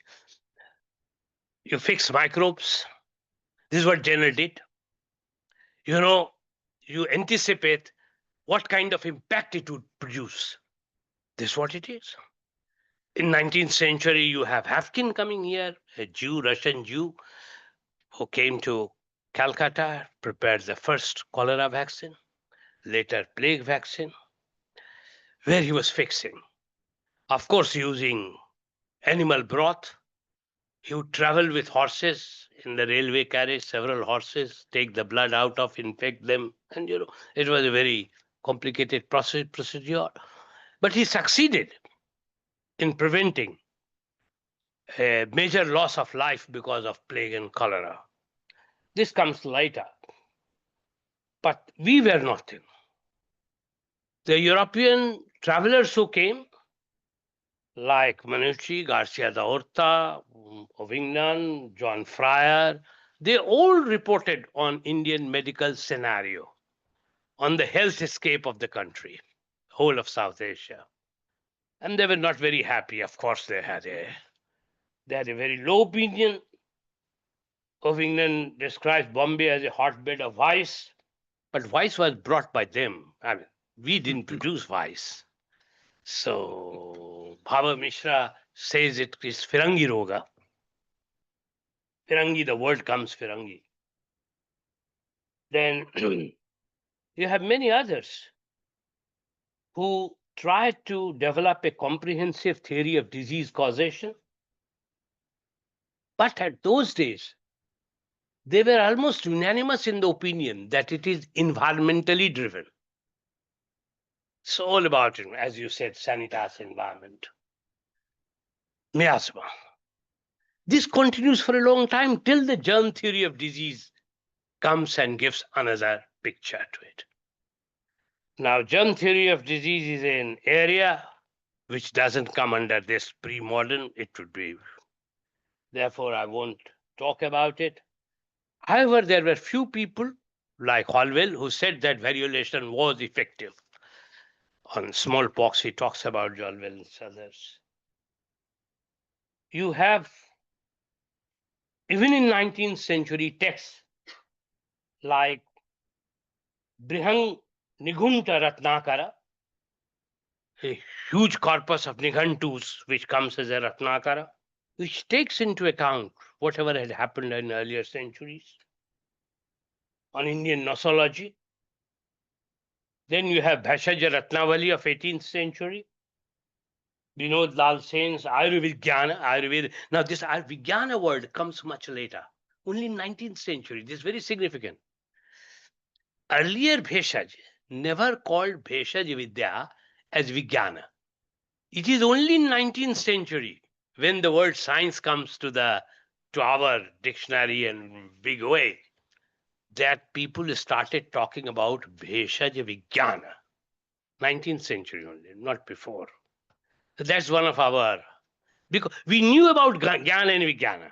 The difference between Jnana and Vijnana was known earlier, but it was not used in terms of medical. So there were subtle changes, no doubt about it. Well, we had never been a static society, no. Marx was utterly wrong. There's never a static society. Incremental changes, subtraction, addition, as the opportunities demanded, as the circumstances demanded. Yet, we remained in a sense, if not ancient, medieval in our thought. Today we want to go to ancient India. We want to become very ancient. You see, it's good. But those days, we definitely remain medieval. And modernity, which means new ways of looking at things, which Professor Guy talked about, which meant different types of, which had different conditions to grow, we're definitely lacking. Intellectually, materially, 17th century India was not that ripe. We had the money. Agra, Lahore had more money than Venice and Rome. That's one thing. But something was missing. And this is where I leave you. Thank you very much. कुछ भी सवाल आप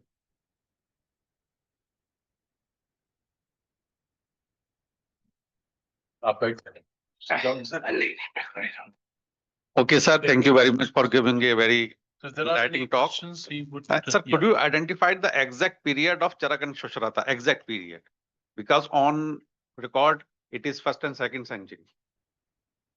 That's Well, why I would believe it giving the is Kanishka's period. Yes. Well, Kanishka is my hero. No, but there must be First some century BC. documentation First because as century per the BC. encyclopedic knowledge, it is First century. century BC. First century BC. That's why. I And think that. Jivaka, Yes. Panini, Hmm. Charak, they were all Pathans. That's why I'm asking you. They came from, they were in Takshila. And that's why- Kanishka, it's Yes, Kanishka period. So that's why the Charak mentioned in this book about the Yukti that had all been mentioned by the Hippocrates by the word of the logic. So that's why I'm asking to you. And one thing I would like to clear more that you said that preventive and curative measures go side by side. So either it is with one subject or different, or either it is in the context of the society. Because on the principles of the basics of Unani medicine, these two things are different and can't have it on the same time. I think it is because of the social structure. No. It is on because on of the society. Yes. Yes, because of the society. If you look There at should it. be a different subject on there. Yes. Okay. And you note that it is very important that Bimaristan was the term from the Persian and established in the Sultanate period. So it is very right. And there is a basic philosophy behind the 3 dosha and 4 humors. This is not the right time to discuss about that because there is a scientific reason. Because there is a kapha. What is kapha? Kapha means phlegm Okay, yeah. and melancholic. And these two have the different properties. So 2 different properties, hot and cold and moist and dryness, can't Right. be united at one place in the one object. So that is why in Unani there are 4 humors. No, but you have the black bile also, no? No, that is soda. That is soda. There is the soda has the property like dry, cold and dry, and cold and dry, and wet and cold can't be united in the same matter. So that is why in the Abbasid period, from the Charak, we do not copy this as exactly. No. And we have taken the humorous theory from the Hippocrates. And you have also taken the Gallant period as a humor, but the humoral theory was already competed by the Hippocrates, and he was the one who freed the medicine from the logic and the myths. Yes. And he said that it is everything is based on the physiological matter, and there should be a cause behind it, every effect. That is why Hippocrates till today is known as the father of medicine. No, But why do Ayurveda have 3 humors and not 4? I don't know about this, but on my logic, kapha has the 2 different properties, and on the scientific basis, Yeah, you're very right. in what at a one time, for example, this is the water, this is the cold and wet. Another time, when you will keep it on the flame, it will be wet and hot, but there should be a difference of the time. So that is why once in a matter, 2 things can't be adjusted. Yeah. Okay. But in Ayurveda, it is taken together. That's Kapha. so that is why at that time in the Yes, I Abbasid would like period, to know- that theory was not filtered on the basis of the philosophy. No. That is why the 4 humors were remained the same as revealed by the Hippocrates at that time. And just for the same, there is a Panch Mahabhuta in Ayurveda. But we have the 4 elements because there is a Atma. And Hippocrates said that we have only to concentrate our theoretical prospects on the physical states and the logics, not on the mythological states. So that's why he didn't touch the mythological. And that was again touched by the Imam Ghazali in his period. That's right. And that's why he had the contrast from the Ibn Sina. Okay. So this is the main culprit about the Al-Qanin and the Ayyul Ulum written by Ghazali. And that is a very interesting topic about that. But as far as the ethical notes are concerned, this is more privately described by the Al-Ghazali in accordance to the Islamic spirits. And one thing I would like to quote here that I, as a Unani followers, I do not accept that Unani medicine is an Islamic medicine. Okay? No, It's a myth concept. Because you have given us the heading about the Islamic. No, That's another thing. there is nothing like Islamic science. No. Because it is Islamic, no. Okay. It doesn't about the religion. No, that's different. Prophetic Yes. medicine is different. That's very different. Prophetic medicine is entirely Yes, different, sir. which is for them. Thank you very which is nothing, which is not the subject of our Okay, discussion. thank you, sir. Thank you. Sir. It's not the subject of. But one thing is, Charaka or Shushruta, Galenic views might have been known, but these are the people who worked autonomously. these are the people we shouldn't always trace certain things only to Yunnan. It's quite possible that they sprouted autonomously in their own way. And Charak is absolutely fantastic. That's why the time period is very important Yes. of Charak and Shushka. Yeah, They very. belong to the first and second century. Huh. So ultimately, the supremacy goes to the beyond of the Hippocrates and Galen. Yeah. There's no doubt about it. That these are, and in other cases also in astronomy. For example, Aryabhatta is absolutely original of his own period, his time, absolutely original, and he comes very close to heliocentric, but then he stops short of it.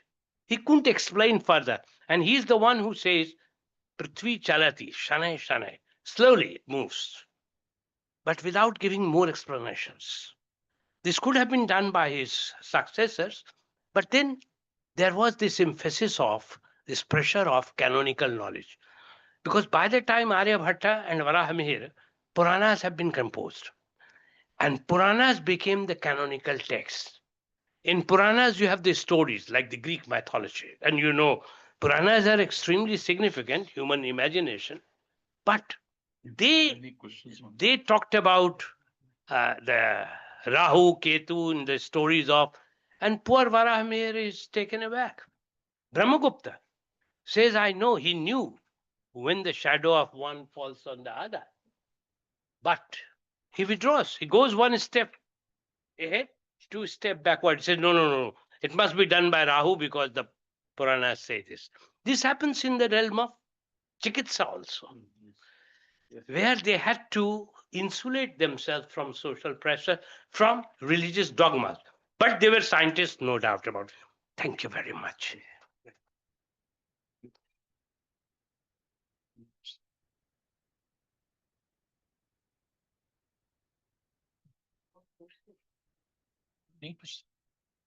Deepak साहब इधर आ जाइए आप. Sir, there could well be more questions. Why are you avoiding questions, sir? These days I get tired. There are people ready to attack you. So. Don't run away. Run into them. So are there any? Yeah. Sir, Amol. I'm K.K. Roy Chaudhary. Then I would have stood there had I known. No, keep sitting. Sir, Yeah, please. Yeah. I was curious to know that you didn't have any reference to yoga as a recipe, which is assumingly of pre-Vedic origin. My apologies, sir. I know so little about yoga. I hardly practice it. So it has metaphysics, it has physique, understanding of the body all together. And but my apologies, I know very little.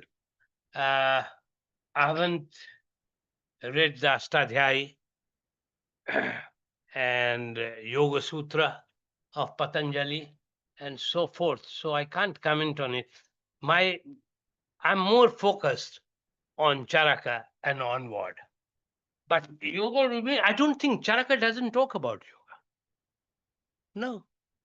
Shushruta doesn't talk about it. They're pure medical scientists. They go by what the body is.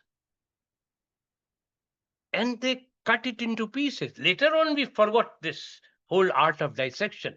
But Shushruta does it himself. And his understanding of the nerve system and, many things, even including brain injury and so forth, is absolutely modern. It's absolutely fantastic. Amol? Thank you, Professor Kumar, for such an insightful kind of paper. I was just wondering that during the course of your speech, you mentioned that you said that the position of the physicians or the Vedyas was comparatively low in the society, and that by the time you come to the medieval and then the late medieval, early modern, that their position started to. But I was just wondering that this is something because your work, your speech, as far as I could make out, was based primarily on literary sources. But in the inscriptions, especially in the South, that I'm familiar with, it's the other way. in the sense that physicians are actually respected. There are inscriptions that are made only centered on the physicians. They are being given land grants. They are being given, in fact, the surgeon is comparatively lower in order than the physician. Physician is higher up and then the surgeon. So I was just wondering this kind of thing that, I mean, there are inscription like Tirumukuddal inscription, or you have something like the Hoysala inscriptions that are there, or even the Tandan Totem inscription of Pallavas, in which you have physicians who are being presented as a very respectful and a very important part of the village, which is actually far removed from the the literary texts where they are actually compared to the untouchables. So in North and Eastern India, you have a different picture. right. But definitely in Tamil literature and in inscriptions there of South Indian inscriptions, you have land grant being given to the physician. In North India, you don't come across those land grants being given. No. I wonder whether they were given Mansabdari also in under the Mughals or not. No. No. So that shows that their status remained static at a lower level, but they practiced. And zarras were definitely lower to the physicians. So surgery was everywhere was low. In Europe also you have the barber, so slightly above the barber's position. And even in 19th century, early 19th century, you have Baidyas. They were not taken as proper Brahmins. No. Gangopadhyaya would be superior. All the Upadhyayas were superior to the Dasguptas. So you know it. In South, of course, there you have to pointed out the right thing. And Siddhas occupied higher status. Siddha medicine, because of Tantrishism and because of their understanding of alchemy, enjoyed higher status, and probably they got more money about it. In fact, they were also given titles, Titles, physicians yeah, like Parahita. And this continues till Sarfoji Maharaj, till the Maratha period, Yeah. till the Nayaks. Yes, it continues. So, will you allow me to just make one comment on what you said in answer to my friend? It's actually your area. I'm an intruder. No, sir. I mean, I just want to say that as far as the physicians and jarrahs are concerned, both the tabib and the jarrah were given mansabs. In fact, one of them ended up becoming the governor of 2 states. Oh my God! Who was he? Right, he was Mukarrab Khan. Oh, And Mukarrab Khan. actually, Mukarrab Khan started as a veterinary doctor. Oh. Later on, shifted to treating the human beings. And then there are a large number of grants. For example, in National Archives in Delhi itself, there are a large number of documents, even coming from the period of Aurangzeb, where grants are being given, they are being appointed to treat the patients. So, Ishwan Khan had his own. yes, I mean, so not only mansabs, even apart from the mansab and jagir, other type of endowments were also given to this class of people. Any more questions? I wanted to ask, Guy. can I ask on that front? It was very new for me to hear that until the 13th century, if I understand you correctly, that at least Ayurvedic treatment was mostly too expensive and not subsidized, let's say, by governments or charitable institutions for the poor. Assuming that that's more or less the picture for at least parts of the subcontinent, is that responding to a situation whereby, let's say, people lower on the socioeconomic strata already have a sense of how they're going to deal with, because, or they were super fatalistic, or they already had mechanisms in place to address this, and was there a reaction to the fact that there is no access by poor people to so that they develop their own institutions, alternatives, etc., until it becomes, let's say, more or less accessible? There was folk medicine, no doubt about it. Folk medicine, tribal medicine, they practiced in their own way, which of course was mixed with a lot of superstition, like Ojha, Guni, and so forth. But they did develop an institution. I don't think so. I haven't come across an instance of people of the lower strata of the society trying to match Bimaristans or other things. But folk medicine was very, very strong, and medical anthropologists, they have looked into it. Tribal medicine were fairly strong, and they were almost insulated in different parts of the country. For example, in Deccan, I know the Gonds had their own way to treat. The Gonds had their own way to. They may not. It may not be reflected in the epigraphic sources, but they were there. And folk medicine is a very strong component on which not enough work has been done. What medical anthropologists have done is to work more on 20th century folk medicine. But a 15th century folk medicine, there must be. 14th century, there must be. There must be. Because ordinary people who are in large numbers, who are almost 70% of the population, they had their own ways to deal with their body. Or maybe propitiating Sitla when you have the smallpox. Variolation was there, but most important was propitiating Sitla, the goddess, at the same time. So we know little about them. Right. These are the people almost without history. Sorry. Right. Or to flip the perspective, it wasn't seen, maybe it's our modern perspective that sees this as a big deal, that it wasn't funded. That is to say that most people didn't want to see a doctor, didn't need a hospital, didn't need the charitable institutions because either, like you said, combination of folk medicine or as a hypothesis that there is a religious or natural philosophical paradigm that says this is the diet, this is the moral behavior, this is it, and anything else is beyond human capacity to address, and therefore we don't really, this doctor thing is like a privilege that we don't, like a. No, sir. What option they had? That early poor, even today, what option they have? I think they wanted an access, but they couldn't get it. Yeah. Where was the option? Do we know that they saw that as a deficit, is what I'm saying, is what I'm asking. I'm sure, said all. If we look into the folklore of that period, folk songs or certain things, you will come across that they are regretting. A child dies. And there is a wailing, which is a societal wailing, which you will come across even in British period. There are wailings. But where is the option? It continues till early 20th century, till independence. In fact, there was one British Surgeon General in 1920.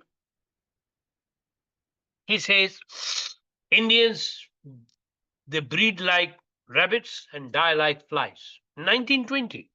In 1920, more than 2 crore people died because of that influenza pandemic.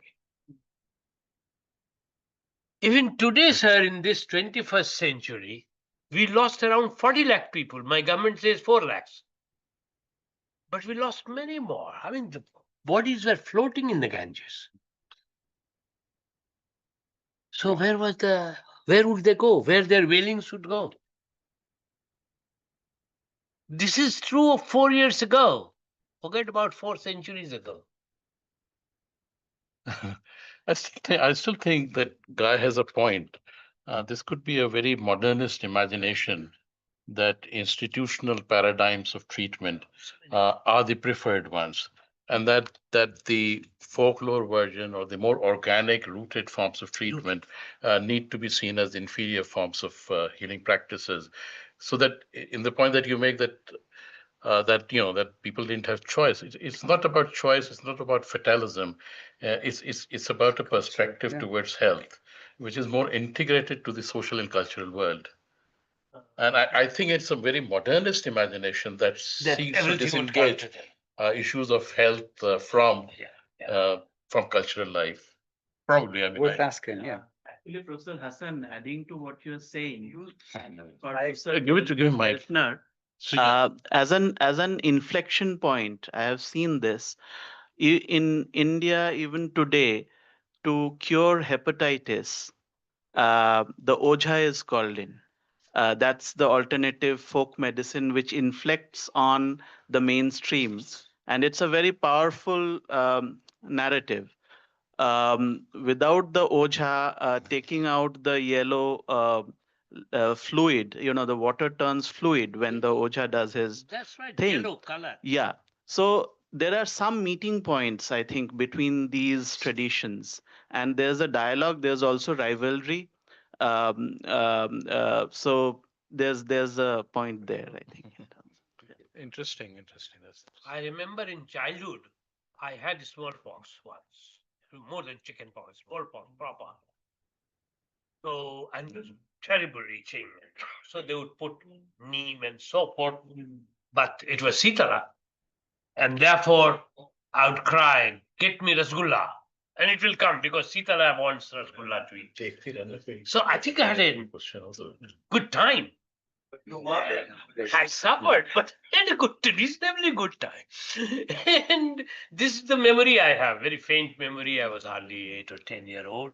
Again, on that thing, you are right. I was taken to a Ojha who put some herb here, and it turned yellow, and the water came out yellow, and I don't know how it happened. But it must be some turmeric or something put on my head. and you're perfectly healthy too. Yeah, So, Yeah, and I recovered. So still in practice.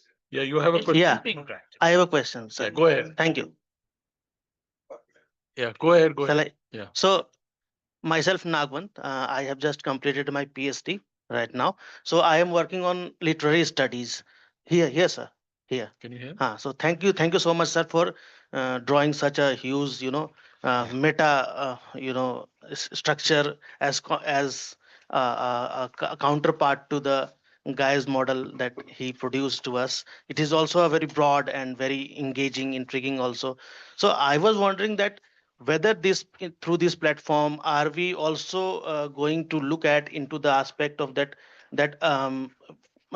behind the physical body or physical perspective, physical epistemological construct construction and discourse over body, rather than going to the mental health, that we have also a strong tradition on that. So in literary studies that we have those. So one thing that is how we are going to deal with the mental health of that is we have a very strong and very engaging kind of literary traditions also in a Rust tradition, how to train your emotion, how to train your mind to a particular situation, or things attached entangled with the seasonality. So how the seasonal patterns would have been observed, and our pattern are so much relational to that. So after there is a shift of practicing seasonality or in sense of time, so how the relational time has shifted to the now Newtonian kind of framework. So this also transi- transform our understanding of health, practicing health. So one thing is that, and second, so what is the scope that you have produced that kind of canonical text that we have in the past.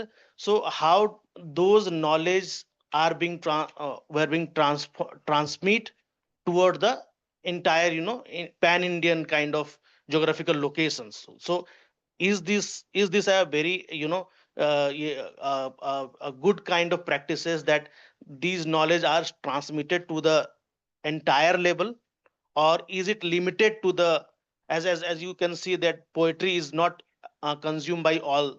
So if it is consumed, so what is those methods to disseminate those knowledges? You have rightly talked about mental health, which is very crucial, Mm-hmm. and it has been a problem. And I think there are texts which talk about mental health. As for this second observation, it was not possible. You know, the way you use the term entire is an utterly modern concept. Now you have the mobile, you have the tools that covers large areas. But those days, no. Even if a smallpox comes, it was limited to 2, 3 villages.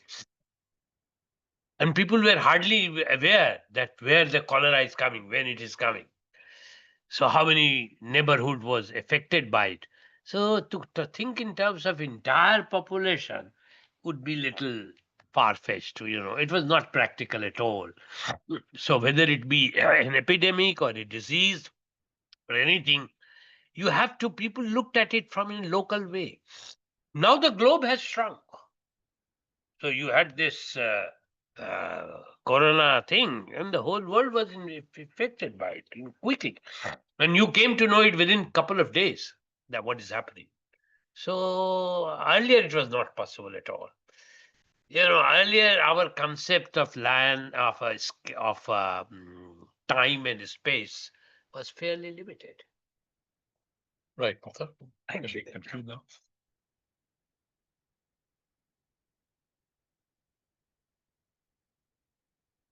Go ahead.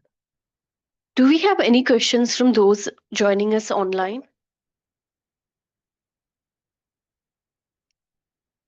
I guess not. I don't think we have time. Yeah.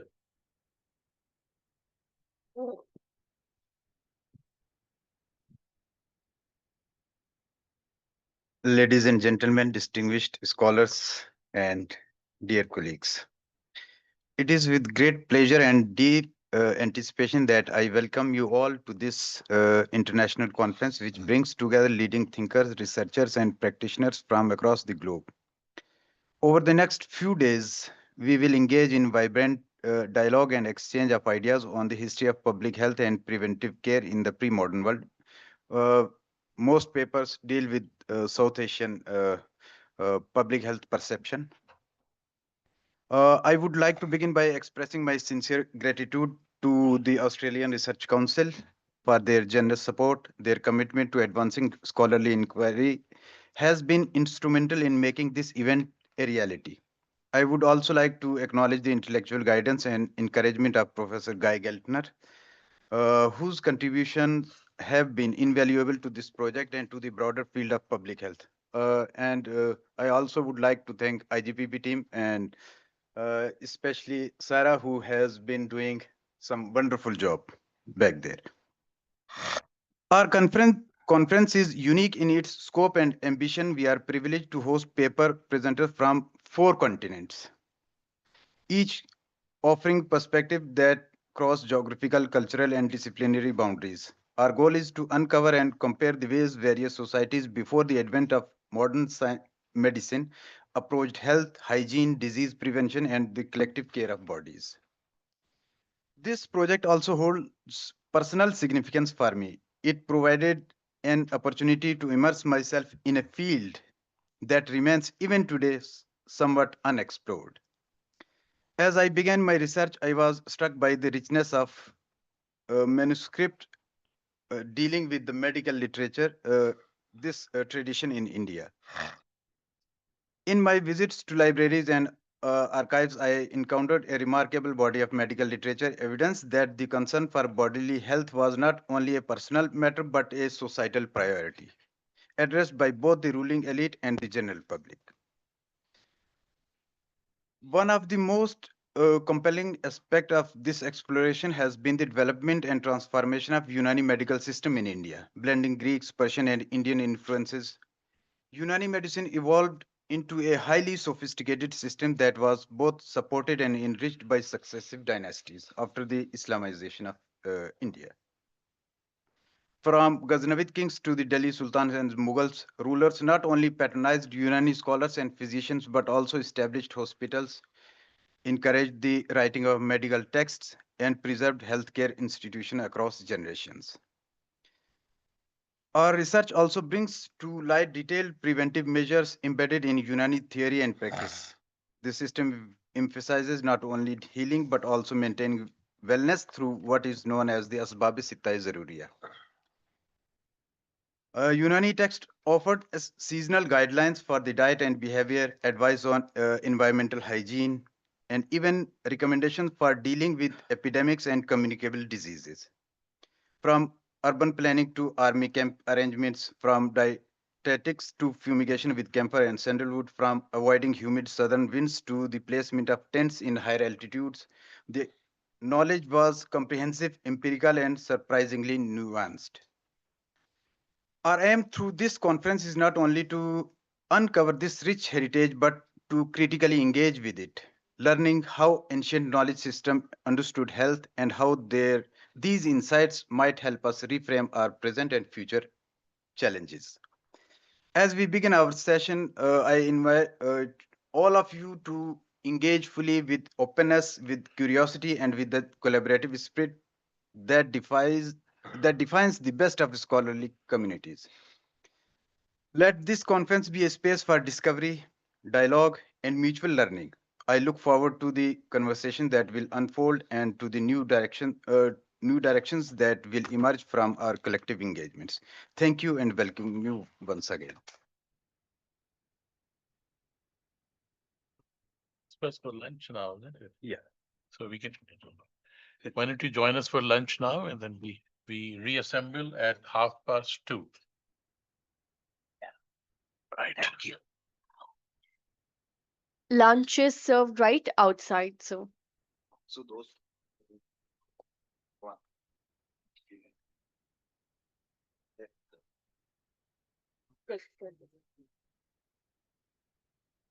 You can convey